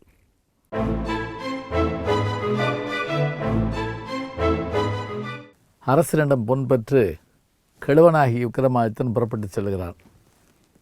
எங்கே போகிறான்? ஊர்லேருந்து கிளம்புன போது 2 வழி வந்தது. ஒரு வழியாக பட்டி போயிருந்தான் பார்த்தீங்களா, அது வழியாக போகிறான். அங்கே போனால் அந்த ஊரில் ஏற்கனவே பட்டி சாதாரண ஆள் மாதிரி நடிச்சுட்டு ஒரு கடையில் உட்காந்துருக்கான். விக்ரமாதித்தன் பார்த்துட்டான். பார்த்துட்டு ஒருத்தருக்கு ஒருத்தர் காட்டுக்கல. அன்னைக்கு இரவு ஒரு வீட்டில் சந்திச்சாங்க. அதுதான் அந்த பட்டி தங்கியிருக்கிற வீடு. அந்த வீட்டில் சந்தித்த உடனே அங்கே இருக்கக்கூடிய கிழவிக்கு நிறைய பொற்காசுகள் கொடுத்தாங்க. அவள் வாங்கிட்டு நல்லா சமைச்சு போட்டான். அம்மா ரொம்ப மகிழ்ச்சி, ஒரே ஒரு விஷயந்தான், பேசாமல் நடந்தையை பார்க்கணும், கல்யாணம் பண்ணணும். உடனே அந்த கிழவி தலையில் அடிச்சுக்கிட்டா. ஐயோ, உங்களுக்கு எதுக்கு இந்த கதி? அவளை நெருங்க முடியாது, நிறைய சோதனைகள் இருக்குது. பரவாயில்லம்மா, சொல்லு, என்ன சோதனை? இங்கேருந்து நீங்கள் உள்ளே போனீங்கன்னா முதல் மணி அடிச்சிங்கன்னா முதற்கதவு திறக்கும். அதில் வெந்த சோறு வேகாத சோறு கொடுப்பாங்க, வாங்கணும். அதை தாண்டி போனீங்கன்னா அங்கே ஒருத்தன் சடார்னு நம்மளை உட்கார வச்சு மொட்டை அடித்து அனுப்புவான். அதை தாண்டி போனீங்கன்னா நம்மளை மல்லர்கள் போட்டு அடிப்பாங்க. அதை தாண்டி போனால் குரங்கு இருக்கும், யானை இருக்கும், புலி இருக்கும். இதெல்லாம் தாண்டி போனால் இருட்டு மண்டபம் இருக்கும். அதையும் தாண்டி போனால் வழுக்கிற மண்டபம் இருக்கும். அதையும் தாண்டி போனால் அங்கே ஒரு கட்டில் இருக்கும். அதில் தலைமாடு கால் மாடு தெரியாமல் உட்காந்துட்டோம்னா அடிபட்டு செத்து போவோம், வேணாம் போகாதீங்க அப்படின்னு சொன்னான். இவ்வளோதானம்மா, நாங்கள் பார்த்துக்குறோம் சொல்லிவிட்டு விக்ரமாதித்தன் வேதாளத்தையும் பட்டியும் அழித்து கொண்டு புறப்பட்டான். இதை மாத்திரம் கதையாக எடுத்தோம்னா போதுங்க, அவ்வளோ அருமையாக இருக்கும் இந்த கதை. எப்படி உள்ளே போகிறாங்க? போய் 1000 பொன் கொடுத்துட்டு மணி அடித்தாங்க. உடனே வெந்த சோறும் வேகாத சோறும் உரித்த பழமும் உரிக்காத பழமும் எல்லாம் கொடுத்தாங்க. பட்டி சொன்னால், வேகாத சோறையும் உரிக்காத பழத்தையும் என்கிட்ட கொடுங்க, வெந்த சோறை நீங்கள் சாப்பிடுங்க சொல்லிவிட்டு அதை சாப்பிட்டுக்கிட்டு இருக்கப்போவே பட்டி அங்கே இருக்கக்கூடிய அந்த கடக்கப்பிள்ளை ஒருத்தனால ஃப்ரெண்ட் ஆக்கிட்டான், நண்பனாக்கிட்டு அவனோட பேசிக்கிட்டே 2 பேரும் அடுத்த வாசல் நோக்கி போனாங்க. போகிறப்போ எத்தாப்பில் ஒருத்தன் வந்தான். என்னடா நாங்கள் வர்றப்போ வர்ற அப்படின்னு அவனை 3வது வயிற்றில் தள்ளிவிட்டான். தள்ளிவிட்ட உடனே அவனை பிடிச்சி மொட்டை அடித்து அடி சொல்லிட்டாங்க. இப்போ அடுத்த இதுக்குள்ளே போகிறப்ப அங்கே இந்த கடக்கனை பிடிச்சி தள்ளி விட்டான், கணக்கு பிள்ளையை. அவன் மல்லர்கள்ட்ட அடி வாங்கிட்டான். இப்போ விக்ரமாதித்தனும் வேதாளமும் உள்ளே போகணும், பட்டியும் போகணும். எப்படி போகிறது? இப்போ தான் ஒவ்வொரு பகுதியாக வரப்போகுது. பூரா புது புது மிருகங்கள் வருது. ஒரு குரங்கு ஒன்று பயங்கர வேகமாக ஓடி வந்தது. உடனே என்ன பண்ணால் வாழைப்பழத்தை வச்சான், அது திங்கலை. அப்போ அவன் சொன்னால், இது எந்திர குரங்குன்னா. இப்போ நம்ம ரோபோ சொல்கிறோம் பார்த்தீங்களா, அதெல்லாம் அப்போவே இருந்திருக்கு. அடுத்து யானை வந்துச்சு, கரும்பு வச்சான், திங்கலை, இதுவும் எந்திர யானைன்ட்டான். புலி வந்துச்சு, இறைச்சி வச்சான், திங்கலை, இதுவும் எந்திரம் தான், 3 வீழ்த்தியாச்சு. அடுத்து இருட்டு மண்டபம், எப்படி உள்ளே போகிறது? சொன்னால், நான் வேதாளத்து மேலே ஏறிக்கிட்டு வண்டு வடிவம் எடுத்துக்கிறேன், நான் ரீங்காரம் பண்ணிக்கிட்டே போகிறேன், நீங்கள் விலகிட்டே அப்படியே வாங்க அப்படின்னு. அதே மாதிரி விக்ரமாதித்தன் உள்ளே போனான். இப்போ வழுக்கிற மண்டபம். இப்போ வேதாளத்தில் கேட்டால் என்ன செய்யலாம்? நான் மெழுகு தர்றேன், காலில் தடவு. அதை காலில் தடவிக்கிட்டு அந்த வழுக்கிற மண்டபத்தில் அதுலேயே கால் வச்சு போயிட்டான். அடுத்ததாக அந்த மெத்தைக்கு போனாங்க, கட்டில். இதில் கால் மாடு தலைமாடு தெரியாமல் உட்காந்தா அடிபட்டு செத்து போவோம். பட்டி ஒரு எலுமிச்சம்பழத்தை கொடுத்தான். இது எந்த பக்கம் உருளுதோ அதான் கால் மாடு, நீ தலைமாட்டில் உட்காரு. தலைமாட்டில் உட்காந்தான், பூச்சிருந்தன, அவனுக்கு எல்லாம் கிடச்சிது. நீ அடுத்ததாக ஒரு வாசல் இருக்குது. அந்த வாசல் என்னென்னா சேரும் சகதியுமாக இருந்தது. இதை தாண்டி போகணும். தாண்டி போகிறப்ப அந்த கடைசியில் நத்தை ஓடு இருக்குல்ல, அதில் தண்ணி இருக்கும். இந்த தண்ணியில் இந்த காலில் இருக்க சகதியெல்லாம் கழுவிட்டு பாதி தண்ணியை மிச்சம் வைக்கணும் அப்படின்னு இருக்குது. அதில் பட்டி வேதாள முதுகில் ஏறிட்டான். விக்ரமாதித்தன் சகதியில் நடந்து போனான். நடந்து போய் அங்கே போய் உட்காந்துக்கிட்டான். அதில் என்ன எழுதியிருக்குன்னு பார்த்தான். ஒரு ஓலையில் இந்த நத்த ஓட்டில் இருக்க தண்ணியில் பாதி தண்ணியில் காலக்கலை ஒன்று போட்டுருந்துச்சு. உடனே என்ன பண்ணால் அந்த ஓலை இருக்குல்ல, அதை ஓலையை வச்சே காலில் இருக்கக்கூடிய சகதியை பூரா வலித்தான். தன்னுடைய வேட்டி நுனி எடுத்தான். அந்த நத்த ஓட்டில் தொட்டு ஈரமாக்கினான். இந்த இன்றைக்கி நம்ம சொல்கிறோம்ல வெட் டிஷ்யூ அப்படின்னு சொல்லுவோம், அது மாதிரி தண்ணியை முக்கிய எடுத்தான். நல்லா தொடச்சிட்டு பாதி தண்ணியை மிச்சம் வச்சான். எல்லாம் தாண்டி 10வது வாசலுக்கு வந்தான்ல, எல்லோரும் அலறி அடித்து ஓடியாந்தாங்க. ஐயோ ஜெயிச்சு வந்துட்டானே அப்படின்னு. பேசாமடந்தனுடைய தாயாராகிய அமிர்தமோகினி, அம்மா 8 கோடி பொண்ணு சேர்த்து வச்சுருக்கோம், நீ பேசிட்டேன்னா எல்லாம் போயிடும், அவன் வந்துட்டான், பேசாமல் இருக்கணும், அதை நீ பார்க்குறோம் அப்படின்னு. சரி, அப்போ அவள் புறப்பட்டு வர்றான்னா பேசாமல் இருந்த எப்படி வர்றா, 1000 பேருக்கு நடுவில் பாரதிராஜா படத்தில் மாதிரி ஒயிட் அண்ட் ஒயிட் ட்ரெஸ் போட்டு வர்றா. இதில் யார் பேசாமல் இருந்தேன்னு கண்டுபிடிக்கணும். கண்டுபிடிச்சா அவட்ட கேள்வி கேட்கலாம். எப்படி கண்டுபிடிக்கிறது? வேதாளம் சொல்லிச்சு, ஒன்றும் இல்லை, எல்லார் கீழே விளக்கு இருக்குது, நான் ஒரு ஊதுறேன், எல்லா விளக்கு அமரும், விளக்கை ஏற்றுவாங்க, அப்படியும் கண்டுபிடிச்சிடலாம். அதே போல் வேதாள விளக்கை ஊதிச்சு, இருட்டாச்சு, விளக்கை பொறுத்துனாங்க. 1000 பேருக்கு நடுவில் 8வது வரிசையில் 9வது பெண்ணை போய் கையை பிடிச்சான்.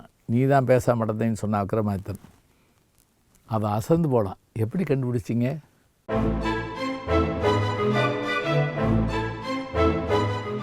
விளக்கை ஏற்றும் போது ஒரு பெண்ணுடைய கையை பிடித்து, நீ பேசாமடந்தை போல் இருக்கிறாய், ஆனால் நீ பேசாமடந்தை இல்லை, நீ அவளுடைய ஆடை அணிந்திருக்கிறாய், நீ பேசாமடந்தை இல்லை என்று சொன்னான் விக்ரமாதித்தன். அந்த தோழி பெண் அதிர்ந்து போனாள். எப்படி கண்டுபிடித்தான் என்றால், இது பழக்கத்தின் காரணமாக வருவது. அதாவது 1000 விளக்குகள் அமர்ந்த உடனேயே அத்தனை பேரும் விளக்கை பொருத்துகிற போது அந்த திரியை அப்படி கைகளில் திருகி விட்டு அந்த எண்ணெயை தலையில் தடவி கொண்டார்கள். உயர்குலத்து பெண்களாக, குறிப்பாக அரசகுலத்து பெண்களாக இருந்தால் உடனே கையை துடைப்பதற்கு பக்கத்தில் தோழியவோ மற்றவர்களோ எதிர்பார்ப்பார்கள். இங்கு 1000 பேர் ஒரே மாதிரி செய்ததை பார்த்து, நீ பேசாமடந்தையின் ஆடை அணிந்திருந்தால் நீ பேசாமடந்தை இல்லை, போ அவளை வர சொல் என்றான் விக்ரமாதித்தன். அவள் உடனே ஓடிவிட்டாள் உள்ளே. மீண்டும் போட்டி ஆரம்பமானது. இப்போது உணவு சாப்பிட வேண்டும். சாப்பிடுவதற்கு உட்கார்ந்தார்கள். பருமாறுபொருள் ஒருத்தி பேசாமடந்தை. எப்படி கண்டுபிடிப்பது? வேதாளம் விக்ரமாதித்தனுடைய காதலை கிசுகிசுத்தது. நீ சாப்பிட்டு கொண்டிருக்கும்போது அந்த நெய் கிண்ணத்தை கவிழ்த்து விடு. அப்போது உனக்கு பருமாறுபவள் அந்த நெய்யை வலித்து அந்த கிண்ணத்திலே போட்டாள் என்று சொன்னால் அவள் தோழி பெண். புது நெய் கொண்டு வா என்று சொன்னால் அவள்தான் இளவரசி. இதை புரிந்து கொண்டான் விக்ரமாதித்தன். அதே போல் நெய் கிண்ணத்தை தட்டிவிட்டான். அந்த பெண் வலித்து திருப்பி ஊற்றினாள். உடனே அவளுடைய கையை பிடித்து, போய் பேசாமடந்தை எடுத்து வா, நீ பேசாமடந்தை இல்லை என்று சொன்னவுடன் இப்போது பேசாமடந்தையே வர வேண்டிய சூழல் வந்தது. பேசாமடந்தை வந்துவிட்டாள். வந்தால் ஒரு புறம் கட்டிலில் அவள் இருக்கிறாள், மறுபுறம் விக்ரமாதித்தன் இருக்கிறான். நடுவில் திரைச்சீலை போட்டிருக்கிறார்கள். விடுவதற்கு முன்பாக பேசாமடந்தையை 3 முறை பேச வைத்து விட்டால் விக்ரமாதித்தன் வெற்றி பெற்றவனாக மாறுவான். பேசாமடந்தையும் அவருடைய செல்வத்தையும் எடுத்துக்கொள்ளலாம். என்ன செய்வது? எப்படி பேச வைப்பது? இப்போது விக்ரமாதித்தன் ஆரம்பித்தான். சரி, விடிய நானும் உட்கார்ந்துருக்க போகிறேன், அவள் உட்கார்ந்துருக்க போகிறார், என்ன செய்வது? திரைச்சீலையே, எங்கள் 2 பேருக்கு நடுவில் இருக்க திரைச்சீலையே, நீயாவது பேசு என்று சொன்னவுடன் வேதாளம் திரைச்சீலைக்குள்ளே போய் பேச ஆரம்பித்தது. அதற்கு அந்த திரைச்சீலை, நான் பட்டகதையை சொல்லவா கெட்டகதையை சொல்லவா என்று கேட்டவுடன் பேசாமடந்தை திடுக்கிட்டாள். திரைச்சீலை பேசுகிறதே என்று யோசித்தாள். உடனே விக்ரமாதித்தன், நீ பட்டகதையை சொல்ல அது பருத்தியாகி நூலாகி பஞ்சாகி பிறகு எப்படி திரைச்சீலையானம் என்றும் இப்போது எப்படி இருக்கிறோம் என்றும் சொல்ல தொடங்கியது. அதை பார்த்து பயந்து போனால் பேசாமடந்தை. பிறகு அது அடுத்த ஜாமம் தொடங்கியது. இப்போது விக்ரமாதித்தன் பேசாமடந்தை நோக்கி, நீ பேச மாட்டாய், பரவாயில்லை, உன் மேலாடையாவது நான் பேச வைக்கிறேன் என்று சொல்லி, எங்கே நீ ஒரு கதை சொல் என்று சொன்னவுடன் அது ஒரு நண்பர்களுடைய கதையை சொல்லத் தொடங்கியது.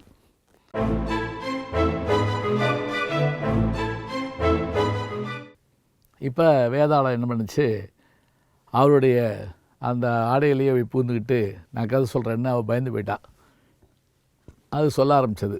எப்படி அப்படின்னு பார்த்திங்கன்னா, குந்தலபுரம்னு ஒரு நாடு இருந்தது. அந்த குந்தலபுரத்தை கோவிலவர்மன் என்ற ஒரு மன்னன் ஆண்டு வந்தான். அப்படி அவன் ஆண்டு வந்தபோது அவனுடைய எல்லைக்குட்பட்ட சிற்றூர் ஒன்று இருந்தது. அதன் பேர் மாதகிபுரம். அங்கு ஒரு திருடன் வாழ்ந்து வந்தான். அவன் தன்னுடைய வயதான காலத்தில் 4 மகன்களை அழைத்தான். என்னால் இனி சென்று திருட முடியாது, நீங்கள் உங்களுடைய திறமைகளை காட்ட வேண்டும். அவர்களுக்கு என்ன பேர் என்றால், கால் திருடன், அரை திருடன், முக்கால் திருடன், முழு திருடன். இதுதான் பேர். உங்கள் திறமையை பார்க்கணும். எங்கே கால் திருடன், நீ போய் பகல்லையே கொள்ளையடிச்சிட்டு வரணும். எப்படி போவ? போ. உடனே அவன் என்ன பண்ணான், இங்கேருந்து நேராக அந்த குந்தலபுரத்துக்கு போனான். அங்கே ஒருத்தர் முடி வெட்டிக்கிட்டு இருந்தார், ஒரு சவர தொழிலாளி. இவன் போன உடனே தன்னுடைய வேட்டியில் ஒரு ஓட்டை எடுத்து வட்டமாக இது பண்ணி அதை கட்டிட்டு போய், இந்த பாரு 1 பணம் வச்சுருக்கேன், எனக்கு அவசரமாக சவரம் பண்ணி விடு, 1/4 பணம் உனக்கு தர்றேன். உடனே அவன் என்ன பண்ணால், ஏற்கனவே சவரம் பண்ணிக்கிட்டு இருந்த ஆளை விட்டுட்டு இவனுக்கு பண்ணி கொடுத்தான். இந்த 1 பணமாக இருக்கேப்பா, சில்லறை விடுன்னா. சில்லறை இல்லையே. அப்படியா, ஒன்று செய்ய, நீ வா அப்படின்னா. அதுக்கு அவன் சொன்னான், எனக்கு வேலையை பார்க்காம நீ போகக்கூடாதுன்ட்டான். உடனே உன் மகனை அனுப்பு, நான் போய் இதுக்கு நான் சில்லறை கொடுத்து விட்றேன். உடனே அவன் சின்ன பையன், ஒரு 6 வயசு பையனை அனுப்பிவிட்டான். இவன் பையனை கூட்டிகிட்டு ஒரு பெரிய அந்த நகரத்தில் இருந்த துணி கடைக்கு போனான். 16,000 ரூபாய்க்கு எடுத்தான். எடுத்து பிடிச்ச பிறகு அவரை பார்த்து, ஐயா, இந்த துணி இதெல்லாம் என்னுடைய உறவினர்கள் நண்பர்கள்லாம் அங்கே குளத்தங்கரையில் இருக்காங்க, போய் காட்டிட்டு வரணும், பணம் அவங்ககிட்ட இருக்கு அப்படின்னோடனே, ஒரு வேலையாள் அனுப்புங்க அப்படிதான். கடைக்காரர் வேலையாள் இல்லையே. அப்போ ஒன்று செய்யுங்க, இந்த என் மகன் தான் அவன், இவனை இங்கே உட்கார வச்சுட்டு போகிறேன், நீங்கள் பார்த்துக்குங்க, நான் போயிட்டு அனுப்பி வைக்கிறேன். சரி, மகனையும் விட்டுட்டு போகிறான்ட்டு அவன் சரின்ட்டான். இவன் அம்பட்டி எடுத்துக்கிட்டு ஓடியே போனான். நேரம் ஆக ஆக துணிக்கடைக்காரர் பார்த்தாரு. டேய், உங்கள் அப்பா எங்கடானார். எங்கள் அப்பா முடி வெட்டிக்கிட்டு இருக்காருன்னு. அவன் என்னடா உளர்றன். கடைசியில் பார்த்தா அதுக்குள்ளே அவன் தேடி வந்தான். இவன் மகனை கட்டி போட்டிருக்காங்க. 2 பேரும் சண்டை போட்டாங்க. வழக்கு அரசன்கிட்ட போச்சு. அரசன் சொன்னால், யாரோ ஒருத்தர் 2 பேர்த்தையும் ஏமாற்றிட்டான். அதுக்குள்ளே கால் திருடனை அவங்க அப்பா பாராட்டினான். நீ சரியான ஆளாக வருவ. அடுத்து அரை திருடனை கூப்பிட்டான். நீ இன்றைக்கி இரவு போய் ஏதாவது சாதனை பண்ணிட்டு வரணும் அப்படின்னா. அவன் போனான். அதுக்குள்ளே ஊர் பூரா அதாகி தலையாரி என்ன பண்ணாருன்னா, இன்றைக்கி அவன் நான் பிடிச்சே தருவேன் அப்படின்னாரு. இவன் என்ன பண்ணால், இந்த அரை திருடன் உள்ளே போனான். ஊர்க்காரங்கிட்ட விசாரித்தான். தலையாரியினுடைய மக சிறு வயதில் கல்யாணம் ஆணுச்சு, மருமகன் எங்கேயோ போனால் இன்னும் வரவே இல்லைன்னு. இவன் மருமகன் மாதிரி வேடமெல்லாம் போட்டான். அயல்நாட்டு பொருள்கள்லாம் வாங்கி கொண்டு போனான். மாமா, நான் தான் அவங்க மருமகன் அப்படின்னோடனே அவங்க ரொம்ப சந்தோஷப்பட்டாங்க. அவளும் புருஷன் வந்துட்டாங்க, மகிழ்ச்சி அடைஞ்சா. சரி, இப்போ திடீர்னு இந்த தலையாரி கிளம்புனா எங்கே போகிறீங்கன்னு. இந்த இப்படி ஒரு திருடன் ஆலையிற, அவனை பிடிக்க போகிறேன், நானும் வர்றேன் மாமா. 2 பேரும் போனாங்க. ஊருக்கு நடுவில் திருடர்களை மாட்டி வைக்கிற அந்த தொழுவ ஒன்று இருந்தது. இப்படி கை காலை மாட்டி கழுத்தை மாட்டி வைக்கிறது. இது என்ன மாமான்னு கேட்டான். இதுக்குள்ளே தான் திருடனை மாட்டுவோம். எப்படி மாமான், என்னை மாட்டி விடுங்களேன் அப்படின்னா. உடனேலாம் மாட்ட மாட்டேன் அப்படின்னார் அவர். அப்போ நீங்கள் இருங்க, நான் பார்க்குறேன் அப்படின்னோடனே தலையாரியை உள்ளே விட்டு கையெல்லாம் பூட்டிட்டு நேராக போனான் வீட்டுக்கு. மாமாவை ராஜா பிடிச்சி வச்சுவிட்டான். பணம் பொருள்லாம் கொடுக்க சொன்னால், என்கிட்ட கொடுங்க, நான் போய் மீட்டுட்டு வரேன்னு அம்மட்டி வாங்கிட்டு அப்படியே ஓடி போயிட்டான். மறுநாள் காலையில் பார்த்தா ராஜாவுக்கு அவமானம். தலையாரி மாட்டிக்கிட்டான். இங்கே திருட மகள் தான், பரவாயில்ல, நீ நல்லா பாட்டிக்கிட்ட. முக்கால் திருடன் அடித்தான். கால் அரை முடிஞ்சது. முக்கால் திருடன் அவன் போனான். அவன் போனோடனே அங்கே அமைச்சரே ரெடியாக இருக்கார். எப்படி இன்னைக்கு நான் அவனை பிடிச்சே ஆவேன் அப்படின்னு. இவன் போனோடனே அமைச்சருடைய பலவீனம் என்னன்னு கேட்டான். அவர் ஒன்றும் இல்லைங்க, ஒரு தாசி வீடு இருக்குது, எந்நேரம் ஆனாலும் போகாமல் இருக்க மாட்டார். இவன் உடனே என்ன பண்ணால், மாறு வேடம் போட்டுட்டு தாசி வீட்டுக்கு போய் பெரிய பணக்காரர் மாதிரி தன்னை காமிச்சிக்கிட்டு, இந்த பாரு, இன்றைக்கி அந்த திருடன் மந்திரி வேஷம் போட்டு வருவான், நம்ம கவனமாக இருக்கணும், அவனை அந்த தூணில் பிடிச்சி கட்டி வச்சுப்பிடுவோம், நம்ம பார்த்துக்கிடுவோன்னு. கரெக்டாக அந்த மந்திரி வந்தான். இவன் என்ன பண்ணான், அதான் வந்துட்டான், அதை பற்றியா நான் சொன்னல மந்திரி வேஷம் போட்டு வருவான்னு, பிடிச்சி 2 பேரும் கட்டி வச்சு அவனை அடி நடித்து அதுக்குள்ளே பொருளெல்லாம் வாங்கிட்டு இவன் என்ன பண்ணான், நீ இரு, நான் போய் ராஜாட்ட கொடுத்து உனக்கு பரிசு வாங்கிட்டு வரேன்னு வந்தான். அப்பாட்ட கொண்டு காமிச்சான். அப்பாவுக்கு சந்தோஷம் தாங்கலை, நீயும் பெரிய ஆள் ஆகிட்ட அப்படின்னு. இப்போ அரசனுக்கு அவமானம் தாங்க முடியல. தலையாரி போயிட்டான், இவன் போயிட்டான், எல்லாரும் போயிட்டான், நானே போகிறேன் அப்படின்னு மண்ணை கிளம்பிட்டான். இப்போ திருடன் என்ன பண்ணான், எப்பா முழு திருடா நீ தான் போகணும், போயிட்டு வா. இவன் நேரம் வந்தான், ஊரில் பலசரக்கெலாம் வாங்கினான், ஊருக்கு வெளியே போனான், ஒரு காடா விளக்கு வச்சுட்டு உட்காந்தான். வெத்தலை பாக்கடை வந்து வச்சுருந்தான். ராஜா படையோடு வந்தான். நீ யார் அப்படின்னு கேட்டான். ஒன்றும் இல்லை ராஜா, திருடுங்கெல்லாம் என்கிட்ட தான் வந்து பொருள் வாங்குவாங்க ராத்திரியில், அதுக்கு தான் நான் கடை வச்சுருக்கேன். அப்படியா, இப்போ அவனை எப்படி பிடிக்கிறது, இவங்களெல்லாம் போக சொல்லுங்கள், நீங்கள் மாத்திரம் இங்கே என் கூட உட்காந்துருக்கேன், அந்த திருடனை பிடிச்சிடலாம். உடனே சரின்ட்டு எல்லாரையும் போக சொல்லிட்டார் ராஜா. அவன் சொன்னால், இந்த மாதிரி வேஸ்ட்டில் இருந்தீங்கன்னா அவன் உங்களை பார்த்துட்டு ஓடி போயிடுவாங்க, உங்கள் உடையெல்லாம் கழட்டி வச்சுருங்க, ஏன் உடையை போட்டுக்குங்க. அதே மாதிரி ராஜா கிரீடம் வாள் எல்லாத்தையும் கழட்டி வச்சார். அவரை என்ன பண்ணிட்டான், கட்டி வச்சுட்டான். இப்படியே இருங்க, நான் அவன் வந்தவொடனே பிடிச்சி தர்றேன் அப்படின்னு சொல்லிட்டு தலப்பா கிரீடம் வாள் எல்லாத்தையும் எடுத்துக்கிட்டு அப்படியே ஓடி போயிட்டான். இவங்க ராஜாவுடைய ஆட்கள் காணாமல் வந்து பார்த்தா ராஜாவை திருடராக்குன்னு போட்டு அடிச்சு விட்டாங்க. அப்புறம் மறுநாள் காலையில் பார்த்து ராஜா ரொம்ப அவமானப்பட்டு போனான். இப்போ திருடன் தன்னுடைய மகனுடைய திறமையை பார்த்து ஆச்சரியப்பட்டான். 4 திருடர்களும், கால் திருடன், அரை திருடன், முக்கால் திருடன், முழு திருடன், பெரிய சாமர்த்தியசாலியாக இருந்தாங்க. வேதாளம் மேலாடைக்குள்ளேருந்து கேட்டுச்சு, இவர்களில் புத்திசாலி யார்? உடனே விக்ரமாதித்தன் சொன்னால், யார், அந்த மன்னனும் தலையாரியும் அந்த அமைச்சரும் தான் அப்படின்னு சொன்ன உடனே பேசாமல் நடந்த, ஏய் நீ என்ன முட்டாளா, கதை கேட்குறியா, தூங்குறியா, அந்த திருடிங்க தான் திறமைசாலி அப்படின்னு சொன்ன உடனே பேசிட்டேன், 3ஆவது தடவை பேசிட்டேன். உடனே அவள் என்ன பண்ணிட்டா, ஆமாம் அப்படின்னு சொல்லிட்டு விக்ரமாதித்தனை வயதானவனாக, ஏன்னா அவன் அப்படி தான் வேசல்லாம் வந்தான், கல்யாணம் பண்ணிக்கிட்டா, கூட கூப்பிட்டு போனான். போகிறப்ப அவள் தலையில் விறகட்டை வச்சுக்கிட்டு அந்த ஊருக்கு தனபதி குணபதி ஊருக்கு போனாங்க. ஜெயிச்சுட்டு வந்தேன்னு சொன்னான். உடனே அவன் என்ன பண்ணா, தான் போட்டியில் தோத்துட்டோங்கிறதுக்காக தன்னுடைய சுத்தப்புறம் கொடுக்குறா. விக்ரமாதித்தன் தன்னுடைய உருவத்தை காமிச்சு, யாரும் கவலைப்பட வேண்டாம், எல்லோரும் நல்லா இருங்கன்னு பொருளெல்லாம் பிரித்து கொடுத்துட்டு பேசாமல் இருந்து அழைச்சிக்கிட்டு தான் வெற்றி பெற்ற அந்த பெண்ணையும் கூட்டிக்கிட்டு பட்டி அழைச்சிக்கிட்டு மீண்டும் அரசவைக்கு போனான். இதோடு இந்த கதை முடியுது. இப்போ இந்த கதையை முடிச்சுட்டு, இந்த செயல்களை ஏதேனும் செய்திருக்கிறீரா போஜராஜனே அப்படின்னு கேட்டவுடனே அவன் செய்யலைன்னா மன்னன். அப்போ போங்கன்னொடனே அவன் போயிட்டான்.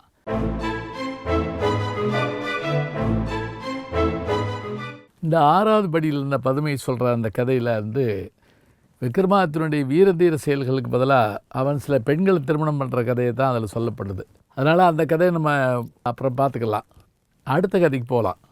7வது படியிலே போஜராஜன் கல் வைக்க போகும்போது அதிலிருந்த ஏகபோகவள்ளி என்கின்ற அந்த பதுமை, நில்லும் போஜராஜனே, என்னுடைய விக்ரமாதித்தனுடைய வீர பெருமைகளை சொல்லுகிறேன் என்று சொல்ல ஆரம்பித்தது. இந்த 7வது படி பதுமை சொல்லுகின்ற அந்த கதை தான் ரொம்ப ஆச்சரியமாக இருக்குது. என்ன அப்படின்னு பார்த்தீங்கன்னா, நமக்கு சொல்லுவோம், ஏதாவது கஷ்டம் வந்தால் அவருக்கு 7.5 நாட்டு சனி அப்படிமோ. அப்போ அந்த 7.5 நாட்டு சனி பிடிச்சிருச்சுன்னா என்ன ஆகும் அப்படின்னா, 7.5 வருஷத்துக்கு நமக்கு சிரமமாக இருக்க முடியுமோ.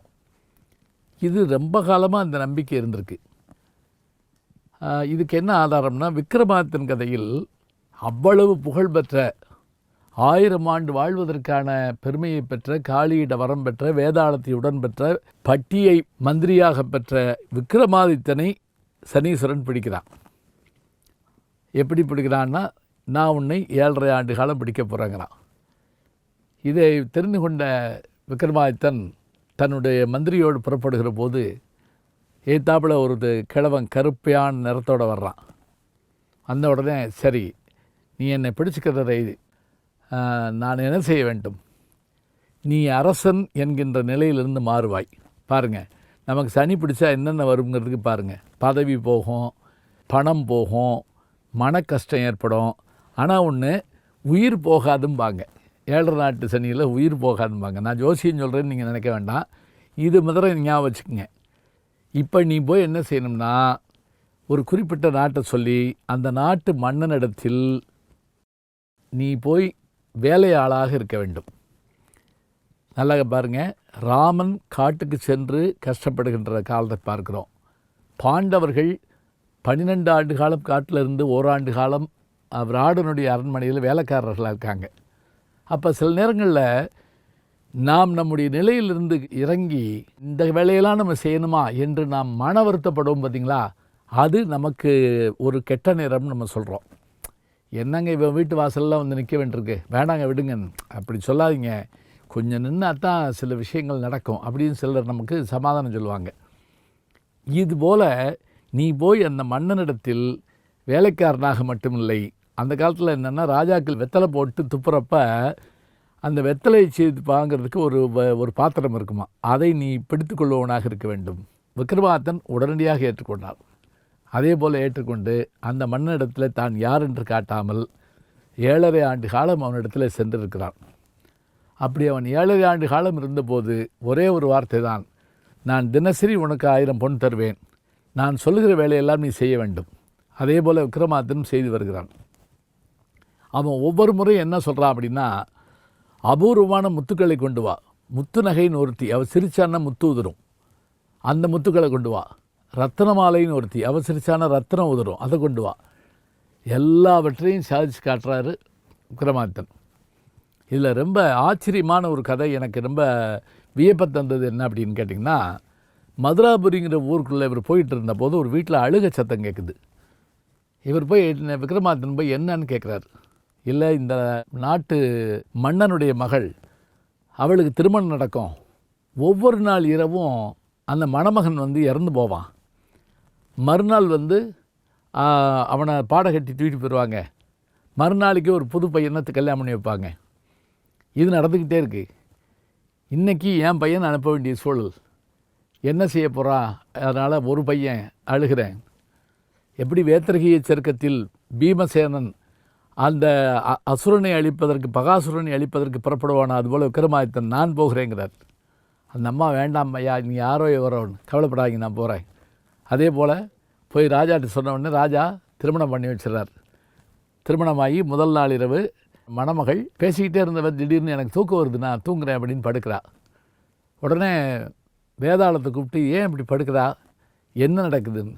ஒன்றும் இல்லை, இன்னும் கொஞ்ச நேரத்தில் இந்த அறையில் ஒரு கல் விலகும், அது வழியே ஒரு பாம்பு உள்ளே வரும், அவன் வந்து நாகலோகத்தை சேர்ந்தவன், அவனுடைய மகன், அவன் வந்து என்ன பண்ணுவான், வந்த உடனே முதல்ல இன்றைக்கி யார் கணவனோ அவனை கடிச்சு கொண்டு விடுவான். பிறகு அவன் மனித ரூபம் எடுத்து இவளோடு இருந்துட்டு காலையில் போயிடுவான். இப்படியே தான் தொடர்ந்து நடக்குது. இப்போ என்ன செய்யலாம், ஒன்றும் இல்லை, நான் உனக்கு பதிலாக இவளோட படுத்துக்கிறேன், அவன் உள்ளே வந்து என்னையை கடிப்பான், வேதாளம் சொல்லுது, என்னையை ஒன்றும் நஞ்சு செய்யாது, நீ இப்போ என்ன பண்ணு, அந்த பாம்போட வாழை மாத்திரம் வெட்டு, ஒரு சிறு துளியை, தான் வந்துட்டு போகிறோன்னு தெரிஞ்சால் அந்த பாம்பு உள்ளே வராது. ஏன் அவனை கொல்லக்கூடாதுன்னு சொல்கிறேன்னா, அவனுடைய சகோதரி தான் ரத்தனமாலை, அந்த ரத்தனமாலையினுடைய அவள் சிரிக்கிறப்ப அந்த ரத்தனத்தை நம்ம எடுக்க வேண்டியிருக்கோம், அதனால் நீ அவனை அனுப்பிவிட்டு. அதே மாதிரி விக்ரமாதித்தன் என்ன பண்ணால், வேதாளத்தை படுக்க வச்சுட்டு ஒளிஞ்சிருக்கான். பாம்பு உள்ளே வந்தது, உள்ளே வந்த பாம்பு அவனை இப்போ வேதாளத்துக்கு அடித்தது. பிறகு மனுஷனை மாற போகிறப்போ பாம்போட வாழை வெட்டின உடனே படக்குன்னு அது ஓடிடுச்சு அப்படியே. இதெல்லாம் பார்த்தா நமக்கு நம்புற மாதிரி இருக்கான்னு நமக்கு தோணுது இல்லையா. கெனான் த பார்பேரியன் அப்படின்னு ஆர்னால்டு ஷ்வார்ஸ்நெகருடைய படம் ஒன்று, அவருடைய 2வது படம், அவருக்கு பெரிய புகழை தந்தது அதுதான். அப்புறம் தான் டெர்மினேட்டர்லாம் 1982 வந்த படம். நான் அப்போல்லாம் விடாமல் போய் இங்கிலீஷ் படம் பார்த்துக்கிட்டே இருப்பேன். இந்த படத்தில் ஒரு ஆச்சரியமான காட்சி இந்த அப்படியே விக்ரமாதித்தன் கதையில் வருது. என்ன அப்படின்னு பார்த்தீங்கன்னா, அதில் ஒரு அரசன் இருப்பான், அவன் வந்து ஒரு குறிப்பிட்ட திருவிழா நடக்கிறப்ப அந்த அரண்மனையில் உட்காந்துருப்பான். அப்போ அவன் முகம் அப்படியே மாறி மலைப்பாம்பாக மாறுவான். மலைப்பாம்பாக மாறி அந்த அரண்மனை அந்த அரியாசனத்துக்கு பக்கத்தில் ஒரு பொந்து வழியாக உள்ளே போவான். இந்த காட்சி அப்படியே விக்ரமாதித்தன் கதையில் இருக்குது. அவங்க எப்படி யோசிச்சாங்கன்னு நமக்கு தெரியல, இல்லை நம்ம ஆட்கள் போய் சொன்னாங்களான்னு தெரியல. ஆனால் ஹாலிவுட் படங்களில் வரக்கூடிய பல விஷயங்கள் நம்முடைய செய்திகளுக்கு ஒத்துப்போகுது. இப்போ நீங்கள் வேற ஒன்றும் வேண்டாம், அவதார் படத்தில் இவனை திருமணம் பண்ணலாமா வேணாமான்னு அவள் யோசிச்சுக்கிட்டு இருப்பா இல்லையா, அப்போ ஒரு பூச்சி வந்து அப்படியே மெதுவாக வந்து அவன் மேலே உட்காரும். ஒரு பஞ்சு மாதிரி ஒரு பூச்சி. அவள் சொல்வா, நீ வந்து பாசிட்டிவ் இது உள்ளவனாக இருக்க, உன்னை திருமணம் பண்ணிக்கலாம் அப்படின்னு சொல்லுவாள். இது நம்ம ஊரில் கல்யாண பூச்சின்னு அதுக்கு பேர். நான் சின்ன பிள்ளைகள் பார்த்துருக்கேன். அந்த பூச்சி என்ன செய்யும்னா, பார்த்தா செலந்தி மாதிரி இருக்கும். அப்படியே காற்றுல பறந்து வந்து நம்மகிட்ட உட்காந்துச்சுன்னா கல்யாணம் ஆகுதுன்னு பிள்ளைகள்லாம் கற்றுங்க. இது நம்ம ஊர் வழக்கம். இது அவதார் படத்தில் வருது, ஃபஸ்ட்டு பாகத்தில். இப்போ 2ஆம் பாகம் டிசம்பரில் வரப்போகுது.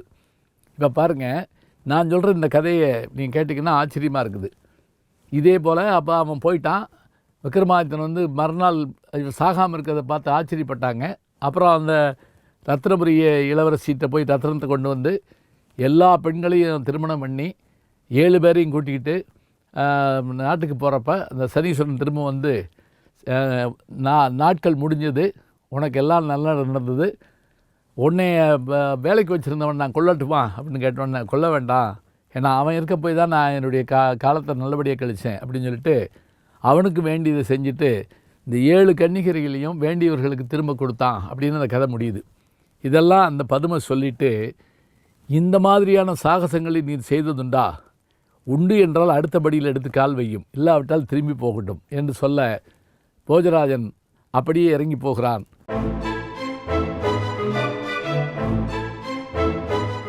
போஜராஜன் அந்த விக்ரமாதித்தன் சிம்மாசனத்தில் ஏறதுக்காக படிக்கட்டை நோக்கி வர்றான். 8வது படியில் காலை வச்சான்ல, அங்கேருந்த சவுந்தரவள்ளி பதுமை சிரித்தது. உடனே அவன் வழக்கப்படி கேட்டான், என்ன சிரிக்கிறாய்? எம்முடைய மன்னன் வீரதர செயல்களில் சிறந்தவன், அவனைப் போல உங்களால் செயல்கள் செய்திருக்க முடியுமா? அப்படி என்ன செய்தார் விக்ரமாதித்தன்? உடனே கதை சொல்ல ஆரம்பித்தது அந்த பதுமை. தாசி அபரஞ்சி கதை, இதுதான் இதில் வர சொல்லப்படுற செய்தி. விக்ரமாதித்தனும் பட்டியும் காடார் மாதம் கிளம்புகிறார்கள். போகிற போது அவர்கள் 2 பேரும் பல காடு மேடுகளை கடந்து ராசபுரி என்கின்ற ஒரு நகரத்துக்கு சென்றார்கள்.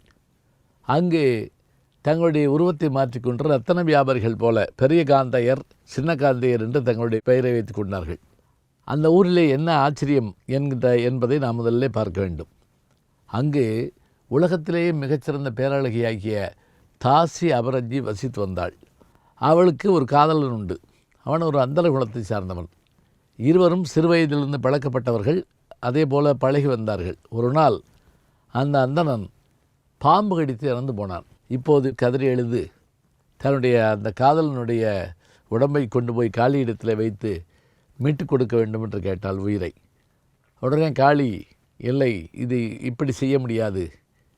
இந்த நகரத்துக்கு பட்டியும் விக்ரமாதித்தனும் வருவார்கள். அவர்களிடத்திலே நெருங்கி பழகி நீ சில செயல்களை செய்வாயே, ஆனால் நெருப்பிலே குதித்து உயிரை மாய்த்து கொள்ள வேண்டிய நிலை வரும் என்றாலும் கூட நீ உறுதியாக இருந்தால் இவனை காப்பாற்ற முடியும், பாதுகாத்து வா என்று சொல்ல, அந்த அந்தனுடைய உடலை வாசனை பொருள்களால் மற்ற திரவங்களால் பாதுகாத்து வைத்து கொண்டு தாசி அபரஞ்சி காத்திருந்தாள்.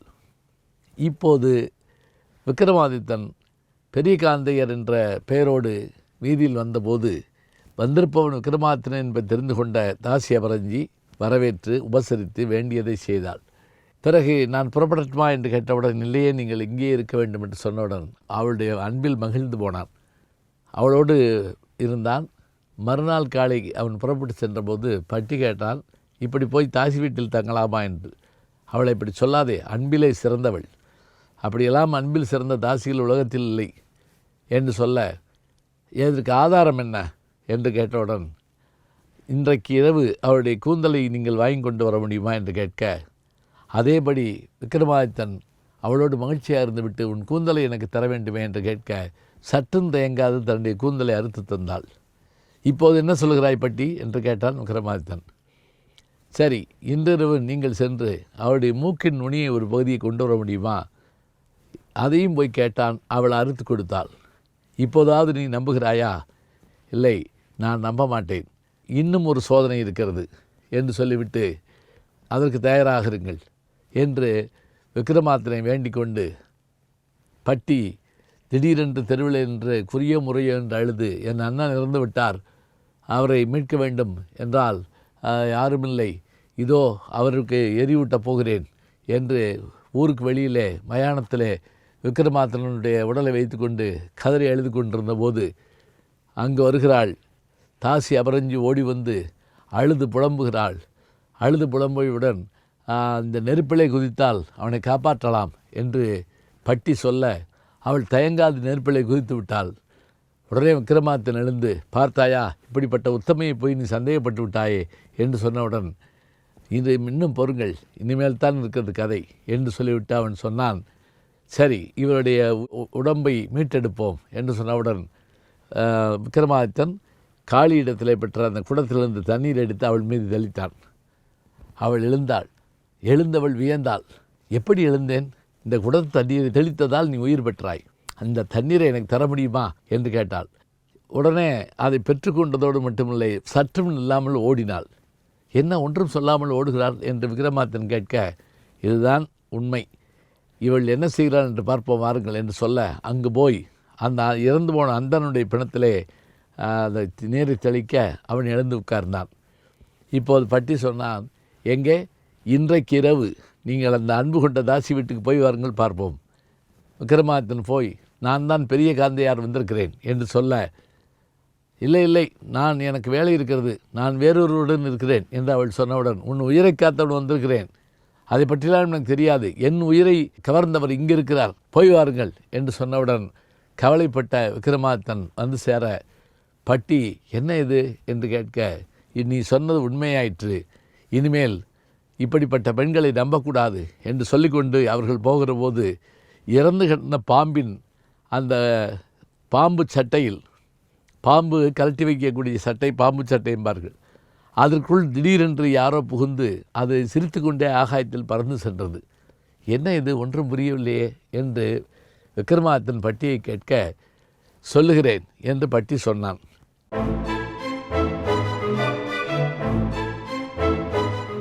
விக்ரமாதித்தன் கதைகளுக்கு பெரிய வரவேற்பு இருக்குது. இது நான் சொன்னால் நீங்கள் நம்ப மாட்டீங்க. போன வாரம் நான் என் இனிய நண்பர் பத்மஸ்ரீ கமலஹாசன் அவர்களை பார்க்க போயிருந்தேன், என்னுடைய புத்தகத்தை கொடுக்க போயிருந்தேன். அப்போ தாசி அபரஞ்சி கதை பார்த்தேன், ரொம்ப பிரமாதம் அப்படின்னாரு. எனக்கு அப்படியே உச்சி குளிர்ந்து போச்சு. நம்முடைய யூடியூப் சேனலில் தொடர்ந்து பார்த்து வரக்கூடிய ஒரு பெருமைக்குரிய நபர் பத்மஸ்ரீ கமலஹாசன் அவர்கள். இப்போ இந்த தாசி அபரஞ்சி கதையில் கதை முடிய போகிறப்ப விக்ரமாதித்தனும் பட்டி ஊர் கிளம்புறாங்க. அப்போ பாம்பு சட்டைக்குள்ளே புகுந்து ஏதோ ஒரு உயிர் அந்த பாம்பாக மாறி அப்படி சிரிச்சுக்கிட்டே போகுது. விக்ரமாதித்தன் என்னது நம்மளை பார்த்து சிரிக்குது அப்படிங்கிறாரு. அதுக்கு அந்த பாம்பு சொல்லிட்டு போகுது, நான் உள்ளே போயிருக்கிறது பூமாதேவி தான், நீ தாசிகளெல்லாம் நான் அவநம்பிக்கைக்குரியவர்கள் என்று சொன்னியே, உன்னுடைய அரண்மனையில் போய்ப்பார் அப்படின்னு சொல்லிட்டு போயிடுச்சு. இதை கேட்டு வெகுண்டு எழுந்த விக்ரமாதித்தன், என்ன இது இப்படி சொல்லுதே அப்படின்னு சொன்னோடனே பட்டி உடனடியாக அதை ஆராய்ஞ்சு பார்த்தான். ஆமாம், அங்கே நாம் திருமணம் செய்து கொண்டு வந்த பெண்களில் ஒருத்தி ஒரு அசுரன் ஒருத்தனோடு இருக்கிறா, அவனை பகல் நேரத்தில் முத்து மாலையை மாற்றி வச்சுக்கிடுவா, இரவு நேரத்தில் அவன் மாறுவான், அவன் பாம்பு வடிவில் இருப்பான். சொன்ன உடனே விக்ரமாதித்தன் வேகமாக போய் அவனை வெட்டி எறிகிறான். ஆனால் அவன் வெட்டி எறிஞ்சாலும் திரும்ப பிழைச்சிக்கிறான். உடனே பட்டி சொன்னால், ஒன்றும் இல்லை, கால் மால் தலைமாடை மாற்றி போடு, சரியாக போகும். போட்டான், அவன் இறந்து போனான். அந்த பெண்ணையும் தண்டித்தான் விக்ரமாதித்தன். இதெல்லாம் நமக்கு இந்த மகாபாரதத்தில் வர்ற கதை மாதிரி இருக்குது. சரி, இது இருக்கட்டும். இப்போ இவங்க வழியாக சேர்ந்துட்டாங்க. சேர்ந்தால் அடுத்த கதை ஆரம்பமாகுது. அது என்ன அப்படின்னு பார்த்தா, விக்ரமாதித்தன் கிளியாக வந்த கதை. ரொம்ப சுவாரஸ்யமான கதைங்க. உண்மையிலேயே இதை படிக்கிறப்ப மீண்டும் சின்ன பிள்ளையாகவே மாறின ஒரு எண்ணம் இருந்தது. என்ன அந்த கதை பெருசாக இருந்தால் பாதியில் நிறுத்திடுவேன், கேட்டுக்குங்க கதையை. 6 மாதம் கிளம்பணும். இந்த முறை விக்ரமாதித்தன் என்ன பண்ணான்னா, பட்டியை பார்த்து, பட்டி நான் மட்டும் போயிட்டு வரேன், நீ அரண்மனையை பார்த்துக்கோ. இல்லை உங்களை நான் தனியாக அனுப்ப முடியாது, அதெல்லாம் பரவாயில்ல, நான் பார்த்துக்கிறேன் அப்படின்னு போயிருக்கார். போயிட்டு போகிறதுக்கு முதல்ல அவர் என்ன பண்ணார், அங்கே இருக்கக்கூடிய ஒருத்தரோட பழகியிருக்காரு விக்ரமாதித்தன். அவன் ஒரு பொற்கொல்லன், அவன் பேர் விஜயன்.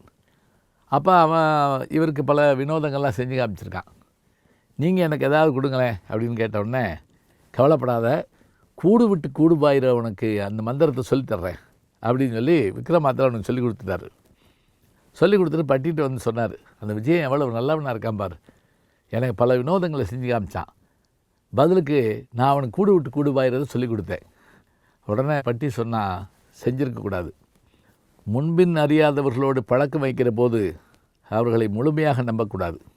நீங்கள் செய்து தவறு, இதற்கான இது நம்ம அனுபவிக்க வேண்டியிருக்கும். அதெல்லாம் ஒன்றும் கவலைப்படாத, அவன் நல்லவன். சரி, இந்த தடவை நான் போயிட்டு வரேன் அப்படின்ட்டு அவர் கிளம்புறார். இப்போ என்ன ஆக போதுன்னு அவன் நினச்சிட்டு இருக்கான். காட்டுக்குள்ளே போயிட்டார் விக்ரமாதித்தன். இவர் தனியாக போகிறாருன்னு தெரிஞ்சுக்கிட்ட அந்த விஜயன்கிறவன் என்ன பண்ணால், இவரை போய் தேடி கண்டுபிடிச்சோன்னே அவர் சந்தோஷப்பட்டார். சரி, யார் நண்பர்கள் என்ன நீ வந்துட்ட அப்படின்னு. அப்போ 2 பேரும் வேட்டையாடினாங்க, பேசிகிட்டு இருந்தாங்க, மகிழ்ந்தாங்க, நல்லா இருந்தாங்க. அந்த நேரம் நீங்கள் ஏதாவது எனக்கு சொல்லிக் கொடுக்கணுமே அப்படின்னு கேட்டான். என்ன வேணும்? அதான் முன்னாடி கூடு விட்டு கூடு பாயிறதை சொல்லி கொடுத்துருக்கனே.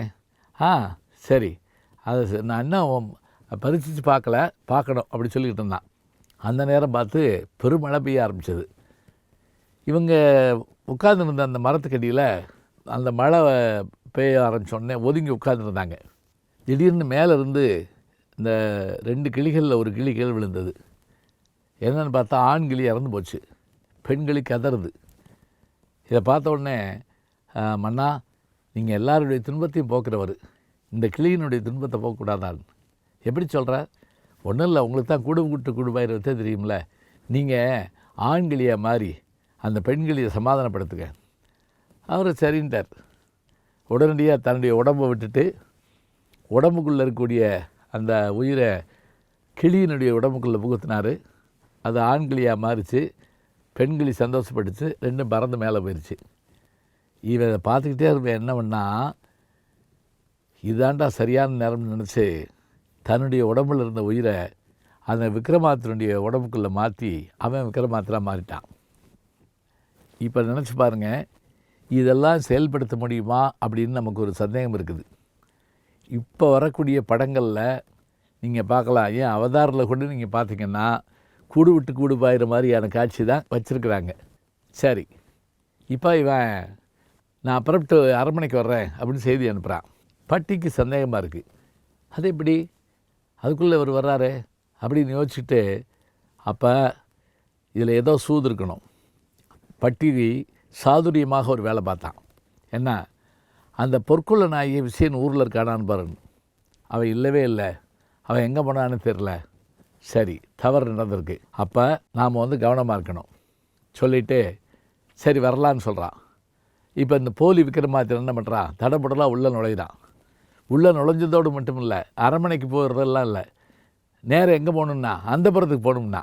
இதை பார்த்த உடனே பட்டி தெரிஞ்சுக்கிட்டான், வந்திருப்பவன் உண்மையான விக்ரமாதித்தன் இல்லை.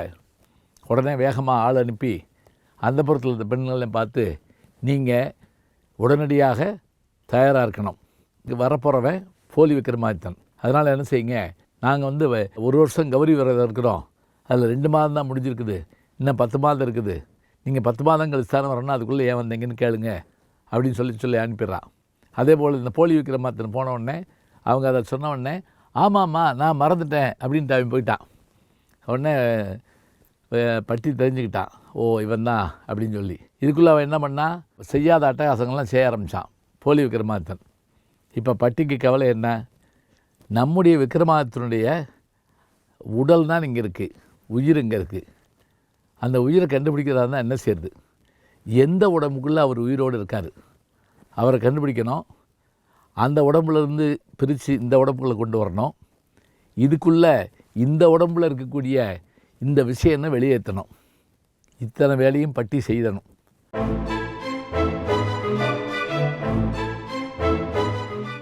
இப்போ போலி விக்ரமாதித்தன் வந்துட்டான். உண்மையான விக்ரமாதித்தன் எங்கே இருக்கான்னு பட்டிக்கு தெரியல. அப்போ பட்டி என்ன பண்ணால், அந்த புறத்தில் இருந்த பெண்களெல்லாம் உஷார் பண்ணிவிட்டு ஊர் பூரா ஆள் அனுப்பி ரகசியமாக ஏதாவது ஒரு ஊரில் ஏதாவது ஒரு அதிசயம் நிகழ்ந்தால் அதை எனக்கு சொல்லுங்கன்னு சொன்னான். இப்படி ஆட்களை அனுப்பிட்டான். இதில் தன்னுடைய உடலை காணணும்னு சொல்லி நினச்ச விக்ரமாதித்தன் என்ன பண்ணால், ஆண்கிளிக்காக, அதாவது இறந்து போன ஆண்கிளிக்காக தன்னுடைய உடம்புலேருந்து உள்ளே போனான். அவன் போன நேரம் பார்த்து இந்த பொற்கொல்லன் விசயன்கிறவன் என்ன பண்ணிட்டான், விக்ரமாதித்தனுடைய உடம்புக்குள்ளே பூந்துட்டான். இப்போ இந்த கிளியாக இருந்த விக்ரமாதித்தன் அங்கே இருக்கிற கிளி கூட்டத்தோடு கலந்து வாழ்ந்தான். 1000 கிளிகள் அதுக்கு தலைவனாக இருக்கிற மாதிரி இருந்தான். அந்த பகுதியில் மகதபுரின்னு ஒரு ஊர். அங்கே ஒரு மணிவேடன் ஒருத்தன், பறவைகளை பிடிக்கிறவனுக்கு பேர் மணிவேடன்னு பேர். அவன் என்ன பண்ணால், இந்த மரத்தில் 1000 கிளி இருக்குங்கிறத தெரிஞ்சுக்கிட்டு உடனடியாக வலை விரிச்சு பிடிச்சிடலாம்னு வலையை போட்டான். 1000 கிளியும் மாட்டிக்கிடுச்சு. இப்போ எல்லா கிளியிலும் பதறினோடனே விக்ரமாதித்தன் கிளி சொல்லிச்சு, ஒன்றும் கவலைப்படாதீங்க, அவன் ஒவ்வொன்றா எடுத்து கீழே போடுவான், நீங்கள் செத்த மாதிரி கீழே விழுந்துருங்க. முதல்ல விழுந்த கிளி எண்ணிக்கிட்டே இருக்கட்டும், 1000வது கிளி வந்து விழுந்த உடனே அப்படியே நம்ம பறந்து போயிடுவான் அவன் வரதுக்குள்ளே அப்படின்னு சொன்ன உடனே எல்லா கிளிகளும் அதனுடைய பாஷையில் ஒத்துக்கிருச்சு. இவன் வலையை பார்த்து போய் வீசிட்டு பார்க்குறான், எல்லா கிளியும் செத்த மாதிரி இருக்குது. என்னடா அப்படி செத்து போச்சு அப்படின்ட்டு வலையை இது பண்ணிக்கிட்டு ஒவ்வொரு கிளியாக எடுத்து கீழே போட்டான். அந்த முதல்ல விழுந்த கிளி எண்ணிக்கிட்டே இருக்குது. 999 கிளி வந்துருச்சு. நம்ம விக்ரமாதித்தன் கிளி மட்டும் வரணும். அந்த நேரம் பார்த்தா அவன் இடுப்பில் இருந்த அந்த அருவாள் வந்து கீழே விழுந்துருச்சு. இந்த மயக்க மூட்டை மாதிரி நடித்த கிளின்னு நினச்சி, சரி அது வந்து விழுந்துருச்சாக்கு நினச்சிட்டு ஒரு குரல் கொடுத்துச்சுல, 999 கிளியும் பறந்து போயிடுச்சு. இவங்க உஷாராயிட்டான் மேடை. அடைச்சே ஏமாந்துட்டமே அப்படின்னு சொல்லி இந்த கிளியை பிடிச்சிக்கிட்டான். உன்னால் தான் நான் அம்முட்டு போச்சு, நீ வா அப்படின்னா. உடனே உன்னை வெட்டி குழம்பு வைக்கிறேன் அப்படின்னா. உடனே அந்த கிளி பேசிச்சு, இந்த பாரு, என்னை கொண்டு விற்றேன்னா 1000 பொற்காசு கிடைக்கும். உன்னை விற்றா இவன் 1000 பொற்காசு கொடுப்பான், நீ வா, நான் ஊருக்குள்ளே போவோம். போன உடனே அங்கே ஒரு பெரிய ஜனம் வந்தார். செட்டியார் வந்து கடை வச்சுருந்தார். இந்த கிளி எவ்வளோன்னு கேட்டோன்னா 1000 பொற்காசுன்னு சொன்னான். ஏன்னா உனக்கு என்ன பைத்தியமா, கிளி எப்படா 1000 பொற்காசு ஆகும்னு கேட்டுக்கோடனே அந்த கிளி சொல்லிச்சு, என்னை வாங்கிக்கோ, நான் உனக்கு 1000 பொற்காசு வாங்கி தர்றேன் அப்படின்னு சொன்னோடனே ஆச்சரியப்பட்டு அந்த கிளியை அவர் வாங்கிட்டார். இப்போ இந்த கிளி கடையை கவனிக்க ஆரம்பிச்சிது. வர்ற ஆள்கிட்டலாம், வாங்கக்கா, வாங்க அண்ணே, அண்ணே வீட்டில் சௌரியமா இப்படிலாம் கேட்ட உடனே ஊரே கூடி அதை பார்க்க ஆரம்பிச்சிருச்சு. அது மட்டும் இல்லை, அது கதைகள் சொல்லிச்சு, பாட்டு பாடிச்சு, நாட்டியம் ஆடிச்சு, அதெல்லாம் செஞ்சிச்சு. இப்படி இருக்கப்ப அந்த ஊரில் ஒரு மாபெரும் அழகி, அவள் வந்து என்ன அப்படின்னா தாசி தொழில் பண்ணுறவ. ஏன்னா அந்த கதையில் அப்படிலாம் அடிக்கடி வருதுன்னு நீங்கள் நினைக்காதீங்க. விக்ரமாதித்தன் கதையில் இப்படி தான் இருக்கும். வீரமும் உண்டு, சாகசமும் உண்டு, காதலும் உண்டு, இதெல்லாமே உண்டு. அவளை பார்க்குறவன்லாம், ஆகா இப்படிப்பட்டவளோட நம்ம வாழாமல் போகிறோமேன்னு நினைப்பான். ஆனால் இந்த தனவந்தர் இருக்கார் பாருங்கள், செட்டியார், அவர் வந்து போயிட்டு வருவார் அவங்க வீட்டுக்கு. ஏன்னா அவர் பணக்காரர் இல்லையா. அப்படி இருக்கப்ப ஒரு நாள் ஒரு அந்தன இளைஞன் என்ன பண்ணியிருக்கான், அந்த வீட்டு வழியை போகிறப்ப இவளை மேலே நின்று அவள் தலை இப்படி கோதரை பார்த்துருக்கான். இவளோட ஒரு நாளாவது வாழணுமே அப்படின்னு நினச்சிருக்கான். அதோடு மட்டும் இல்லை, தான் நண்பன்கிட்ட சொன்னான், எப்படி இவளோட நான் இருந்த மாதிரி கனவு கண்டேன் அப்படின்னா. இது அந்த வேலைக்காரி போய் சொல்லிட்டா. உடனே அந்த தாசி வேகமாக ஓடி வந்து, எனக்கு 1000 பொற்காசு கொடு அப்படின்னா. எதுக்கு அப்படின்னு கேட்டிருக்கான். நான் எங்கே போவேன் உனக்கு 1000 பொற்காசுக்குன்னு, நீ என் கூட இருந்தே இல்லை. நான் கனவுல தான் அப்படி இருந்தேன்னு சொன்னேன், அதெல்லாம் எனக்கு தெரியாது, கனவுல நான் வர்றதுனால 1000 ரூபா கொடுக்கணுன்ட்டான். ஊரே இதை பார்த்து ஆச்சரியப்படுது. அந்த இளைஞன் பாவம், ஏழை, சாப்பாட்டுக்கு இல்லாதவன், கோயிலில் இதாக இருக்கிறவன், நான் என்ன செய்கிறது அப்படின்னேன். இப்போ அரசன்ட்ட போனால் அரசன் இந்த இதுக்கெல்லாம் போய் நான் பதில் சொல்லிக்கிட்டு இருக்க முடியுமான்னு சொல்லிடுவான். அப்போ எல்லோரும் என்ன பண்ணாங்க, இந்த கிளிகிட்ட போனால் நீதி சொல்லும் அப்படின்னு சொன்னாங்க. அதே மாதிரி இவன் மடியை பிடிச்சி இழுத்துக்கிட்டு அவன் நேராக போயிட்டா. நம்ம செட்டியார் வீடு தானே அப்படின்னு சொல்லிட்டு அவள் போயிட்டாங்க. அந்த கிளி பார்த்துச்சு, அவன் உண்மையிலே உன் கூட இருந்தானான். அவன் இருந்தால் இல்லை, அதை பற்றி எனக்கு தெரியாது, கனவுல என்னை பார்த்துருக்கான்ல, எனக்கு 1000 ரூபா கொடுக்கணும். உடனே அந்த கிளி சொல்லிச்சு, செட்டியாரை பார்த்து, ஐயா ஒரு 1000 பொற்காசு இந்த இதில் வச்சு கொடுங்க. நான் ஏன் கொடுக்கணுன்னாரு அவர். இல்லை கொடுக்க வேணாம், கட்டி தொங்க விடுங்க. ஒரு கிளையில் கட்டி தொங்க விட்டாங்க. கீழே ஒரு கண்ணாடி வைங்கன்னு அந்த கிளி சொல்லிச்சு. கீழே வச்சாங்க. அந்த 1000 பொற்காசு கீழே தெரிஞ்சிச்சு. அந்த தாசியை பார்த்து கிளி சொல்லிச்சு, அம்மா உனக்கு 1000 பொற்காசு வேணும் இல்லையா, இந்தா நான் கண்ணாடிக்குள்ளே இருக்கிறத எடுத்துக்கோ. அவள் சொன்னான், கண்ணாடிக்குள்ளே இருக்கிறத எப்படி எடுக்க முடியும், அப்புறம் கனவுல வந்தது எப்படி உனக்கு தர முடியும், கிளி கேட்டுச்சில்ல, எல்லோரும் நியாயன்ட்டாங்க. அவள் உடனே சொன்னான், இந்த பாரு, என்னை அவமானப்படுத்தின உன்னைய பிடிச்சி கழுத்தறுத்து குழம்பு வச்சு, கிளி குழம்பு வச்சு நான் சாப்பிடுவேன், அவன் புளி குழம்பு தான் சாப்பிடுவான் அப்படின்னு சொல்லி சபதம் போட்டான்.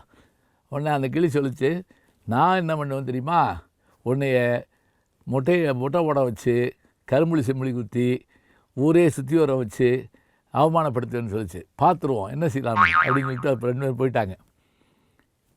கொஞ்ச நாள் ஆச்சு. அவள் என்ன பண்ணா, அவர் அந்த தனவந்தர் வந்தபோது கதவை திறக்க மாட்டேன்ட்டான். என்னான்னு அந்த கிளியை கொடுத்தா தான் வரும், நான் வந்து உங்களை உள்ளே அனுப்புவேன். உடனே அதே மாதிரி போய் கிளியை கொண்டு கொடுத்துட்டாரு. இவன் உடனே என்ன பண்ணா, வேலைக்காரியை கூப்பிட்டு, இதுதான் என்னை அவமானப்படுச்சு, இது என்னை குழம்பு. இது என்ன பண்ணுச்சு, அவள்கிட்ட போன உடனே படக்குன்னு அவன் கையை கொத்தவும் அவள் எப்படின்னு நல்லா ஓடி போயிடுச்சு. இவ பயந்துட்டா. அந்த கிளி இல்லைன்னு சொன்னால் நம்மளை வைவாளை அப்படின்னு சொல்லிட்டு வேற ஒரு இதை பிடிச்சி குழம்பு வச்சு கொடுத்துட்டா. இவன் அதை ரொம்ப ருசியாக சாப்பிட்டா. உடனே தின்னுட்டேன் பாரு நான் சொன்னபடின்னு. இந்த கிளி என்ன பண்ணுச்சு, பறந்து போய் அந்த ஊரில் இருக்க ஒரு கோயிலில் இவ எப்போ எந்த கோயிலுக்கு வருவாளோ அந்த கோயிலில் போய் உட்காந்துக்கிடுச்சு. உட்காந்து இவ சுற்றி வர்றப்ப உயிரோடு உனக்கு சொர்க்கத்துக்கு போக ஆசையான்னு கேட்டுச்சு. கடவுள் தான் கேட்குறாரு நினச்சி, ஆமாம். அப்போ ஒன்றும் இல்லை, உன் தலைமுடியை மொட்டை எடுத்து முகத்தில் கரும்புளி சிமிழி குத்தி இந்த ஊரை சுற்றி வந்தேன்னா உடனே நான் சொர்க்கத்துக்கு கூப்பிட்டு போகிறேன்னு சொன்ன உடனே, ஆஹா சாமியை சொல்லிட்டாருன்னு அவள் அதே மாதிரி கரும்புளி சிமிழி குத்தி தலையை மொட்டை எடுத்து சுற்றி வந்தால கிளி மேலே பறந்ததுன்னு சொல்லிச்சு. பார்த்தியா, நீ ஜெயிச்சிய நான் ஜெயிச்சேன். ஊரே சிரிச்சிச்சு. இந்த சம்பவ நிகழ போகிறதுன்னு தெரிஞ்ச உடனே இது பட்டிக்கு தெரிஞ்சது. உயிரோட சொர்க்கத்துக்கு எப்படி போக முடியும், உடம்போடு எப்படி சொர்க்கத்துக்கு போக முடியும், இது யார் செஞ்ச வேலை அப்படின்னோடனே அங்கே ஒரு கிளி இருக்குது ஆச்சரியமானது. உடனே அவன் போனான். கிளி நேரம் வந்து உட்காந்துச்சு பட்டிகிட்ட. பார்த்திங்களா, இதுக்கு தான் உங்களை தனியாக போகாதீங்கன்னு சொன்னேன், இப்படி வந்துட்டிங்களே, என்ன செய்யலாம், சரி நம்ம இங்கேருந்து புறப்படுவோம் வாங்க. கிளியை கூப்பிட்டு போனான் பட்டி.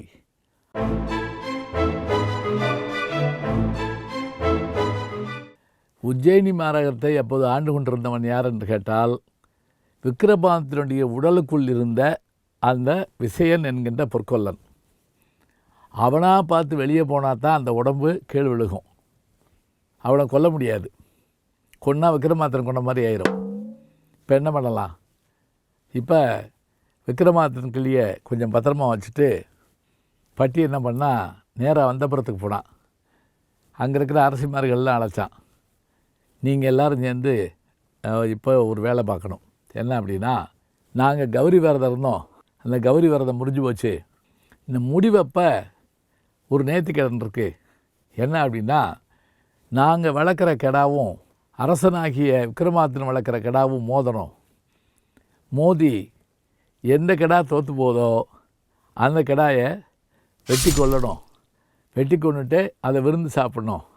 அதனால் எங்கள் கிடா தயாராக இருக்குதுன்னு நீங்கள் சொல்லணும்னு சொன்னான். அவங்களும் பட்டி சொல்கிறதெல்லாம் அவங்க கேட்டுக்கிட்டாங்க. அப்போ இந்த போலி ரூபத்தில் இருந்த விக்ரமாதித்தன் அந்த புறத்துலேருந்து ஆள் வந்திருக்குன்னு சொன்னோடனே அவன் போய் என்னன்னு கேட்டான். இப்படி கௌரி விரதம் முடிய போதான். அவனுக்கு சந்தோஷம் தாங்கலை. ஆகா, விக்ரமாதித்தன் முயன்று சேகரித்த அந்த அலைகள் எல்லாம் பார்க்க போகிறோம் அப்படின்ட்டு தன்னை அலங்கரிச்சிட்டு புறப்பட்டான். போன உடனே அங்கே வாசலில் அவங்க ஒரு பதில் சொன்னாங்க. இல்லை, ஒரு பூஜை இருக்குது, ஒரு போட்டி இருக்குது, எங்களுடைய அந்த வளர்த்த கடா ஒன்று இருக்குது, இந்த கடாயை உங்கள் கடா அவடு. அப்போல்லாம் அந்த கிடாய்களை முட்டை விட்டு சண்டை போடுவாங்க. எப்படி இந்த ஆடுகளம் படத்தில் சேவல் சண்டையோ அது மாதிரி கிடாய்களை முட்டை விட்டு மோத விட்டு ஆட்டு கடா சண்டைன்னு உண்டு, இன்றைக்கும் கிராமங்களில் உண்டு. அப்படி உங்கள் கடா இதோட மோதணும். நீங்கள் ஜெயிச்சிங்கன்னா தான் நாங்கள் வந்து இதை ரொம்ப சந்தோஷப்படுவோம். தோற்று போனால் எங்கள் கடையை விருந்து வச்சிடலாம். உடனே பார்த்தான். அதுக்கு என்ன அப்படின்ட்டு இவன் போய் அரண்மனையில் கேட்டான். நம்ம கடை எடுத்துகிட்டு வா அப்படின்னா. அந்த கடை பெரிய ஒன்று நிற்குது. வந்த உடனே இங்கே இவங்க கடை இங்கே தயாராக இருக்குது. சரி, நாளைக்கு இது நடக்கும் அப்படின்னோடனே மறுநாள் ஊரே வந்து நிற்கிது. போலி விக்ரமாதித்தன் வந்து உட்காந்துருக்கான். இதுக்குள்ளே பட்டி என்ன பண்ணால் இரவோடு இரவாக அந்த விக்ரமாதித்தனுடைய அந்த பெரிய கடாவை மாற்றிட்டு ஒரு சாதாரண கடா கொண்டு வச்சுட்டான். அதே மாதிரி இருக்கிறத இவங்களுடைய கடா அங்கே போச்சு. ராணிமார்கள்லாம் வந்து உட்காந்தாங்க. கடா முட்டு சண்டை ஆரம்பமாச்சு. அப்படி ஆரம்பமான உடனே ஓங்கி ஓங்கி முட்டுது. ஊரே பார்த்து ஆச்சரியப்படுது. விடாத அப்படி இப்படின்னு சத்தம் போட்டுக்கிட்டு இருக்காங்க. இதில் ஆச்சரியம் என்ன அப்படின்னு பார்த்திங்கன்னா, விக்ரமாதித்தனுடைய அந்த போலி விக்ரமாதித்தனுடைய கடா பட்டி மாற்றி வச்சதுனால அது அடிபட்டு கீழே விழுந்துருச்சு. ராணிகளுடைய கடா ஜெயிச்சிருச்சு. இப்படி ராணிகளுடைய கெடா ஜெயித்த உடனே எங்கே தன்னுடைய எண்ணம் நிறைவேறாமல் போயிருமோன்னு பயந்து போனேன் இந்த போலி விக்ரமாதித்தன் என்ன பண்ணா, அவனுக்கு தான் கூடு விட்டு கூடுவாயிர வித்த தெரியுமில்ல, அவன் சடார்னு என்ன பண்ணா, அந்த ஆசனத்தில் உட்கார்ந்தபடியே தன்னுடைய உடம்புல இருந்து உயிரை பிரித்து அந்த அடிபட்டு கிடந்துச்சு பாருங்கள் செத்த கடா, அது உடம்புக்குள்ளே போனான். செத்து கிடந்த கடா படார்னு எந்திரிச்சு பாருங்கள். இந்த கிளைமாக்ஸில் கதாநாயகன் எந்திரிப்பான் பாருங்கள், அது மாதிரி எந்திரிச்சில்ல. எந்திரிச்ச உடனே பட்டி முழிச்சுக்கிட்டான். ஆஹா, இவன் இதிலேருந்து அங்கே போயிட்டான், விக்ரமாதித்தனுடைய உடம்பு அங்கே கிடக்குதுன்னு தெரிஞ்ச உடனே அந்த கெடா சண்டை நடந்துக்கிட்டே இருக்கிறப்ப சட்டுன்னு என்ன பண்ணால் கிளியான விக்ரமாதித்தன்ட்ட, மன்னா உடனே நீங்கள் அந்த உடம்புக்குள்ளே பூந்துருங்கன்னு சொன்னான். உடனே கிளி ரூபத்தில் இருந்த விக்ரமாதித்தன் சட்டுன்னு தன்னுடைய உடம்பு அந்த கிளி உடம்புலேருந்து வெளியில் வந்தான், தன்னுடைய உடம்புக்குள்ளே புகுந்தான். பரகால பிரவேசம்னு இதுக்கு சொல்லுவாங்க. அது மாதிரி வெளியில் இருந்து உள்ளே வந்துட்டான். வந்த உடனே இந்த கெடா சண்டை ஓடிக்கிட்டே இருந்தது. திடீர்னு பெரிய சத்தம் கேட்ட உடனே என்னன்னு பார்த்தா பாகுபலி படத்தில் மாதிரி விக்ரமாதித்தன் நிற்கிறார். அதுக்குள்ளே இவன் என்ன ஆகிட்டான், ஆஹா நிலமை மாறி போச்சுன்னு நினச்சால பட்டி படார்னு அது மேலே வலையை வீசி அந்த கெடாயை வெட்ட சொன்னான். அந்த கெடாயை வெட்டினாங்க. உள்ளே இருந்த பொற்கொள்ளனாகிய அந்த விசையினுடைய உயிர் வெளியில் போச்சு. தான் உடம்பு கிடைக்காதனால, விக்ரமாதித்தன் உடம்பு கிடைக்காதனால அந்த உயிர் அப்படியே போயிடுச்சு. அந்த விருந்து வச்சாங்க, எல்லாருமா மகிழ்ந்தாங்க. இப்போ உண்மையான விக்ரமாதித்தன் கிடச்சிட்டாருங்கிற விஷயம் ஊர் புறம் தெரிஞ்சு போச்சு, எல்லோரும் கொண்டாடினாங்க. இப்போ இத்தனை விஷயங்கள் நடக்கிறதுக்கு காரணமாக இருந்தது யாருன்னு கேட்டால், நல்ல நண்பனாகிய சகோதரனாகிய மந்திரியாகிய அந்த பட்டி தான். பட்டி மட்டும் இல்லைன்னா இந்த போலி விக்ரமாதித்தனே அந்த நாட்டை ஆண்டிருப்பான். அரசிமார்களுடைய அந்த கற்புக்கு பங்கம் வந்திருக்கோம், எத்தனையோ மாறுதல்கள் வந்திருக்கோம். அப்போ வீரமுள்ளவன் விக்ரமாதித்தன் மட்டுமில்லை, பட்டியும் வீரமுள்ளவன், விவேகமுள்ளவன், அறிவாளி. இத்தகைய நல்ல அமைச்சர் எப்போதும் இருப்பானால் அந்த நாடு சிறப்பாக இருக்கும். அதனால தான் திருவள்ளுவர் தன்னுடைய திருக்குறளில் அமைச்சு என்ற ஒரு அதிகாரமே வைத்திருப்பார். நாம் அதை பார்க்குறோம். பட்டியும் விக்ரமாதித்தனும் போன்ற மன்னர்களும் அமைச்சர்களும் மீண்டும் வர வேண்டும்னு நம்ம வேண்டிக்கிடுவோம்.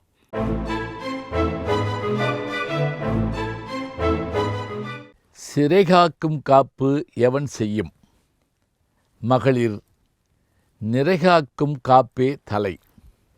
இந்த குறளுக்கான பொருள் என்ன அப்படின்னா, மகளிரை கட்டுப்பாடோடு வைக்க வேண்டும் என்று எவ்வளவுதான் முயற்சி செய்தாலும் அவர்கள் தங்கள் மனத்துக்குள் சுய கட்டுப்பாடோடு இருப்பார்களேயானால் அதுதான் பயன் தருமே தவிர ஏனைய சிறை போன்ற கட்டடங்களோ கம்பி கதவுகளோ அவர்களை காப்பாற்ற முடியாது. இது எதுக்கு நான் சொல்கிறேன் அப்படிங்கிறது இப்போ நான் அந்த கதைக்குள்ளே வரப்போகிறேன். விக்ரமாதித்தன் கதை சொல்ல போகிறேன். விக்ரமாதித்தன் கதை எப்பயும் நல்லா சொல்லுவீங்களே, இப்போ ஏன் திடீர்னு இந்த கதை இதெல்லாம் சொல்கிறீங்க அப்படின்னா காரணம் இருக்குது. இந்த கதையை முதல்ல ஒதுக்கிடலாமான்னு யோசித்தேன் நான். அப்புறம் என்ன அப்படின்னு கேட்டிங்கன்னா, விக்ரமாதித்தன் கதையை முழுமையாக படிக்கணும்னு நினைக்கிறவங்க படிக்கிற போது இதை விட்டாரேன்னு நினைக்கப்படாது. சரி, இந்த கதைக்கு எதுக்கு இவ்வளோ முன்னுரை, எதுக்கு இவ்வளோ முன்னுரைன்னு சொன்னால், உலகெங்கும் இருக்கக்கூடிய இந்த பழங்கதைகளில் இப்படிப்பட்ட கதைகள் உண்டு. இந்த கதைகள் சொல்லப்படுவதனுடைய நோக்கம் என்ன அப்படின்னா, யாரும் கெட்டு போகணுங்கிறதுக்காக இல்லை, இப்படியும் இருக்குது கவனமாக இருங்க அப்படின்னு சொல்கிறதுக்காக. என்ன இவ்வளவு நேரம் பேசுகிறீங்க, கதையைத்தான் சொல்லுங்களேன் அப்படின்னு கேட்குறது புரியுது. வழக்கப்படி போஜராஜன் படியேற போனால் அங்கேருந்த பதுமை அவனை தடுத்து நிறுத்தியது. பிறகு கேள்வி கேட்டது, கேள்வி கேட்டு பதில் சொல்லுது. எங்கள் மன்னராகிய விக்ரமாதித்தன் வீர தீர பராக்கிரம செயல்களை செய்யக்கூடியவர், அதில் ஒன்று அவரும் அவருடைய மந்திரியாகிய பட்டியும் வழக்கப்படி காடாறு மாதம் நாடாறு மாதத்துக்காக போகிறாங்க. அப்படி போகிற போது மாறு வேஷத்தில் போவாங்க. துங்கபுத்திர நதிக்கரையில் பால்புரம்ங்கிற ஒரு ஊர் பக்கம் போகிறாங்க. இந்த ஊரெல்லாம் இருக்குமானலாம் கேட்காதீங்க, கதையில் சொல்கிறாங்க. நதி இருக்குது, துங்கபத்திர நதி இன்றைக்கி இருக்குது. அதில் ஒரு சின்ன கிராமம் அப்படி வச்சுக்கோங்க. அங்கே இவங்க நின்று மாறு வேஷத்தில் போயிட்டுருக்காங்க. அப்போ அந்த ஊரில் ஒரு ரொம்ப கடுமையான ஒரு செயல்பாடு ஒன்று நடக்குது. ஒரு பெண்ணை நடு ரோட்டில் வச்சு எல்லாரும் கல்லால் எறிஞ்சு சவுக்கால் அடித்து கொல்ல போகிறாங்க அப்படின்னு கூட்டம் கூடிக்கிட்டு இருக்கு.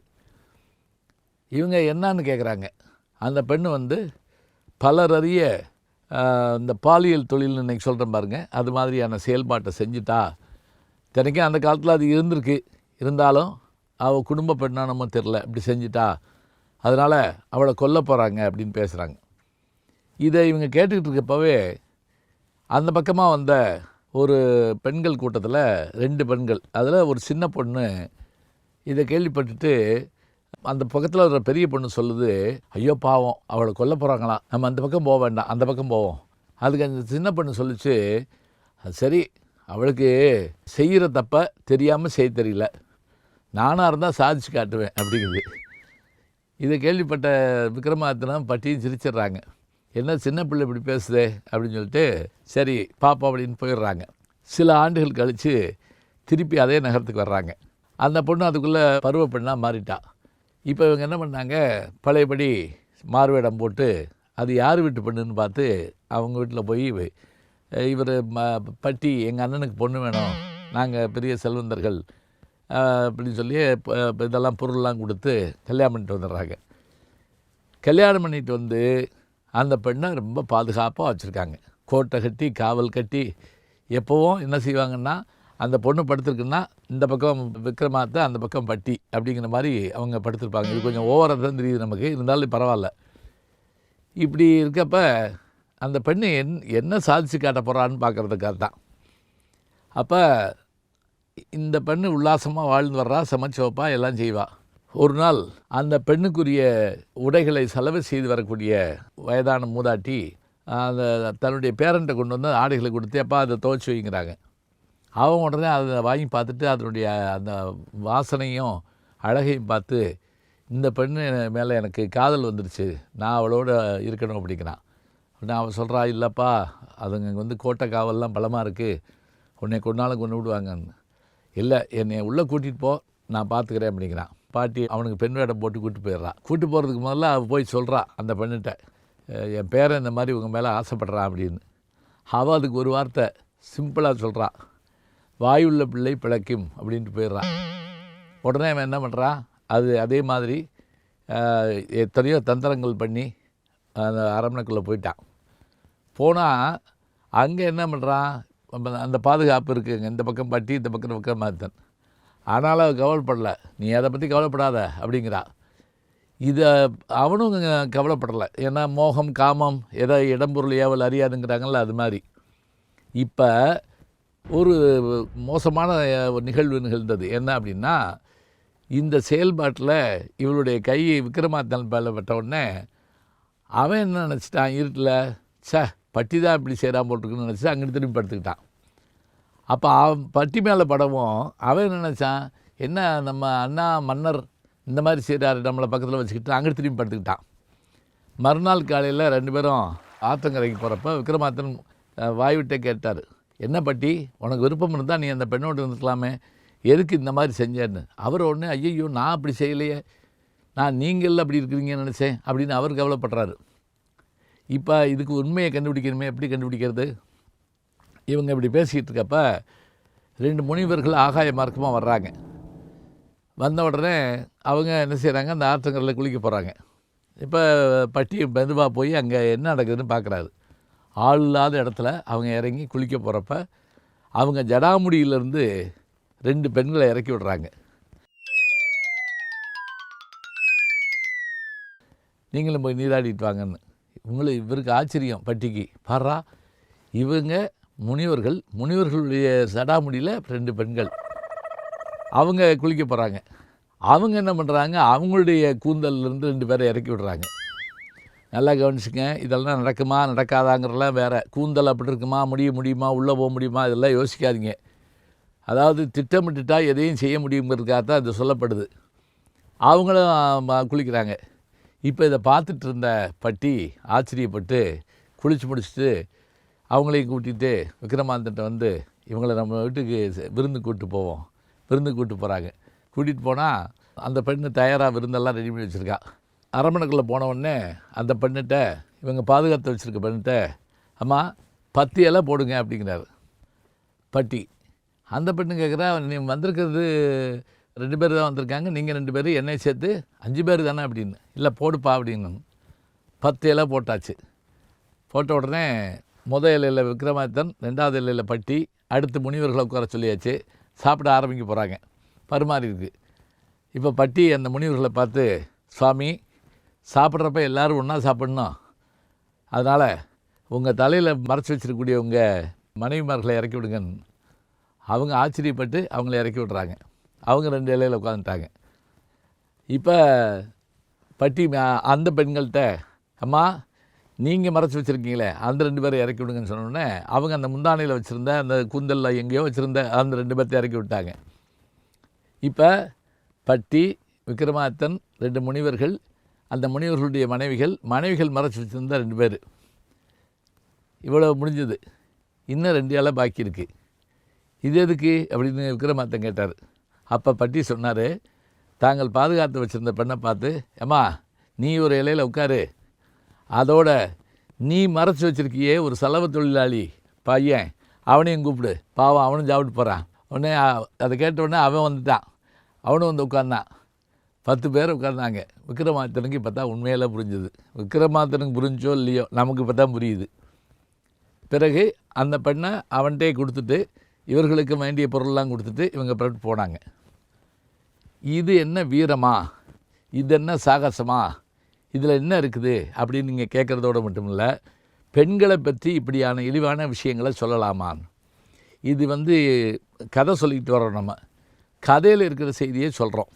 இதனுடைய பொருள் என்ன அப்படின்னா, எப்படிப்பட்ட காவல் நிலை இருந்தாலும் கூட தன் மனக்கட்டுப்பாட்டால் ஒரு பெண் ஜெயிக்க முடியுமே தவிர புறக்கட்டுப்பாட்டால் அவளை பாதுகாத்து வைக்க முடியாது. இதுக்கு தான் நான் திருக்குறள் சொன்னேன். இன்னொருக்கு கூட சொல்கிறேன் உங்களுக்கு. 57வது குறள் வாழ்க்கை துணை நலம்ங்கிற அதிகாரத்தில் வருது. சிறைகாக்கும் காப்பு எவன் செய்யும், மகளிர் நிறைகாக்கும் காப்பே தலை. அதாவது ஒரு பெண்ணை பாதுகாப்பதற்காக எத்தனையோ கோட்டைகளை, சிறைச்சாலைகளை கூட வைத்திருந்தாலும் கூட அந்த பெண் தன் மனதளவில் கட்டுப்பாடோடு இருப்பானேயானால் அப்போது தான் வெற்றி பெற முடியுமே தவிர புறக்காவல்களால் அதை சாதிக்க முடியாது. எனவே மனக்கட்டுப்பாடோடு ஒழுக்கத்தோடு வாழ வேண்டும். இதற்காகத்தான் இந்த திருக்குறள் சொல்லப்படுது. இந்த திருக்குறளை கொண்டு வந்து இதில் சேர்க்குறேன்னு நீங்கள் நினைக்க வேண்டாம். இந்த கதைக்கு பொருந்தி வந்ததுனால நான் சொல்லியிருக்கேன். எனவே அவரவருடைய வாழ்க்கையில் நிலைத்த புகழ் பெற வேண்டுமென்றால் சுய ஒழுக்கத்தின் காரணமாகத்தான் அவற்றை பெற முடியும்.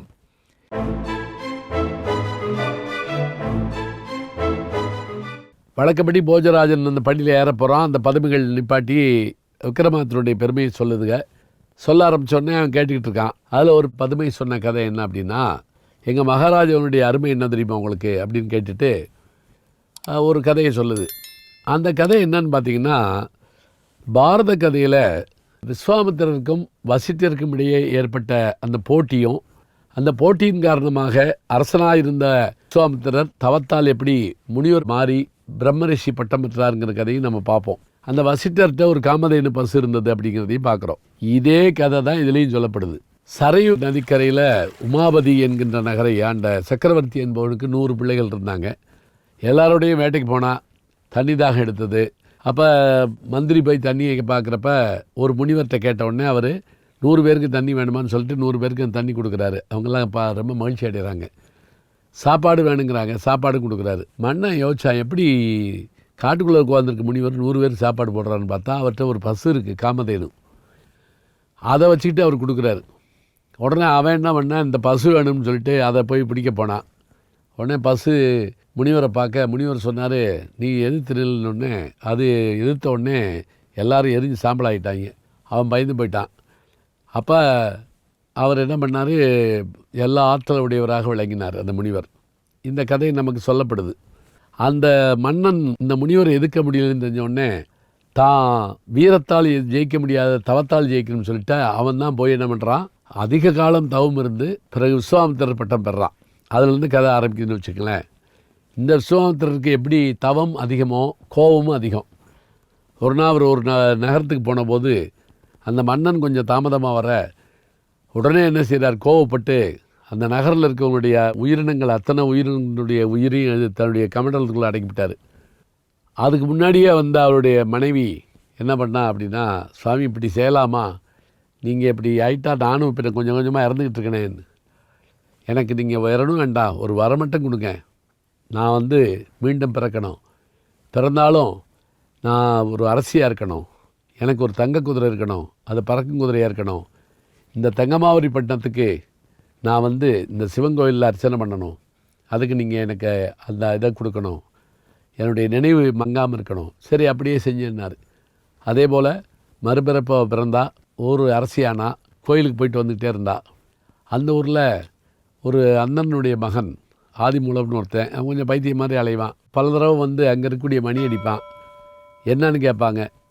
தங்கமாவரி பட்டணத்தை பார்த்துட்டேம்மா. அவளுக்கு சிரிப்பாக வரும். தங்கமாவரி பட்டணத்தை எப்படி பார்க்க முடியும், போ அப்படின்னு மிரட்டிடுவாங்க. இப்படியே பைத்தியமாக இருந்தால் அவன் என்ன பண்ணுவான், ஒரு நாள் நேர விக்ரமாதித்தன்ட்ட வந்து, தங்கமாவரி பட்டம் எங்கே இருக்குது, எனக்கு அது சொன்னீங்கன்னா நான் அவளை திருமணம் பண்ணிக்கலாம், ஏன்னா அவளுடைய கோட்பாடே அதுதான். அப்படியா, சரி பட்டி, நான் காடாறு மாதம் பெறப்படுறேன் அப்படின்னு இவனை கூட்டிகிட்டு போகிறார் விக்ரமாதித்தன். போகிற வழியில் வேதாளத்தை கேட்குறாரு. வேதாளமே, தங்கமாவரி பட்டினம் எங்கே இருக்குது? வேதாளம் சொல்லுது, என் வாழ்க்கையிலே இப்படி ஒரு பட்டணத்தை நான் கேள்விப்பட்டதில்லை, நான் போகாத உலகம் இல்லை, எனக்கே தெரில. அப்படியா, இது எப்படி கண்டுபிடிக்கிறது? அப்போ அவங்க பறந்து போயிட்டுருக்காங்க. அப்போ ஆகாயத்துலேருந்து பார்த்தப்போ ஒரு ஆச்சரியம். ஒரு குளம் பக்கத்தில் ஒரு பெரிய அடுப்பு, அதில் நெய் கொதிச்சுக்கிட்டு இருக்கு. அதில் 7 முனிவர்கள் உட்காந்து தவம் பண்ணிக்கிட்டு இருக்காங்க. மாலை நேரம் ஆச்சு. அதில் ஒரு முனிவர் அந்த நெய் இதில் வந்து விழுந்தார். விழுந்த உடனே அதை பார்த்துக்கிட்டு இருக்கப்பே பயமாக இருந்தது. கொஞ்ச நேரம் கழித்து அந்த 7 பேர் வந்து எந்திரிச்சு இலை போட்டு வா அப்படின்னோடனே அந்த இறந்து போன முனிவர் வந்தார். அதை விழுந்த முனிவருடைய உடம்பையே இவங்க சாப்பிட்டாங்க. இதை பார்த்துக்கிட்டே இருந்த விக்ரமாதித்தன் என்ன பண்ணா, மறுநாள் இந்த முனிவர் விழுக போகிற நேரத்தில் அவரை நிப்பாட்டிட்டு இவன் விழுந்துட்டான். இவன் விழுந்த உடனே சாயங்காலம் வந்த முனிவர்கள், என்ன நீ இறக்கலையான்னு கேட்டாங்க. நாங்கள் பசியோடு வந்திருக்குமே. இல்லை சாப்பாடு இருக்குது, இந்த அப்படி ஒருத்தன் விழுந்துட்டான், நமக்காக எப்படி விழுகலாம், இங்கே வா அப்படின்னு அவனை கூப்பிட்ட உடனே அவன் திருப்பி வந்தான் விக்ரமாதித்தன். யார் நீ, எதுக்காக இப்படி செஞ்ச? ஒன்றும் இல்லை, இப்படி தங்கமாவரி பட்டணத்தை தெரிஞ்சுக்கிறதுக்காக வந்தேன். அது நாங்களும் கேள்விப்பட்டதில்லை, இருந்தாலும் வெகு தூரத்தில் அன்றண்டா பறவைகள்னு சொல்லக்கூடிய பறவைகள் இருக்குது, அது உலகத்தினுடைய எல்லா பகுதிக்கும் போகிறது, அதை போய் பாரு. உடனே இவன் போய் அங்கே போய் பார்க்குறான். வண்டு ரூபம் எடுத்து அதோடு ஒட்டிக்கிறான். அதில் ஒரு பறவை தங்கமாவரி பட்டணத்துக்கு போயிட்டு வருது. அங்கே போய் இறங்குறான், அந்த நகரத்தை சுற்றி பார்க்குறான். திருப்பி வந்துட்டான். வந்து இந்த ஆதிமூலங்கிட்ட சொன்னான், இப்படி இருக்குது, எல்லோரும் இருக்காங்க, ஆனால் ஒருத்தருக்கு உயிர் இல்லை. இதுதான் அந்த ஊரினுடைய ஆச்சரியம். இரவு நேரத்தில் மாத்திரம் ஒரு பெண் வந்துட்டு போகிறாள். இந்த செய்தியை சொன்ன உடனே இதை இவன் போய் சொன்னான். அவன் உடனே கேட்டு மகிழ்ந்து போனான். அடடே, ரொம்ப சந்தோஷமாக இருக்கே அப்படின்ட்டு. எங்களுக்கு எப்போ சாப விமோச்சனம் அப்படின்னு கேட்ட உடனே விக்ரமாதித்தன் நேரடியாக அந்த முனிவரை போய் பார்த்து, உங்களுடைய கையில் தான் எல்லாம் இருக்குது, நீங்கள் அவங்களுக்கு சாப விமோச்சனம் கொடுக்கணும்னு சொல்ல, விமோச்சனம் கொடுத்த உடனே நகரம் விழித்தெழுந்தது. அந்த ஆதிமூலம் என்பவனை அந்த இளவரசி திருமணம் செய்து கொண்டால் மீண்டும் நகரம் உயிர் பெற்றது. விக்ரமாதித்தன் எல்லாத்தையும் ஒப்படைச்சிட்டு மீண்டும் தன்னுடைய நகரத்துக்கு வந்தான். இதில் சொல்கிறப்ப அந்த காலத்தில் நான் சின்ன பிள்ளையில் கேள்விப்பட்டிருக்கேன், இந்த ஊர் என்ன தங்கமாவரி பட்டினம் மாதிரி இருக்குது அப்படிம்பாங்க. அப்படின்னா என்ன தெரியுங்களா, ஆள் நடமாட்டமே இல்லாத ஊர்னா அதுக்கு பேர் தங்கமாவரி பட்டினம்னு பேர். அது மாதிரி அப்போ தன்னுடைய உயிரையே தரக்கூடிய ஆற்றல் அவனுக்கு இருக்குன்னு சொன்னால் அதுதான் விக்ரமாதித்தன். அவன் யாருக்காகவும் தியாகம் செய்ய தயங்க மாட்டான் என்று கதையை முடித்த உடனே கேள்விப்பட்ட போஜராஜன், சரி நான் மறுநாள் வரேன்னு புறப்படுறான்.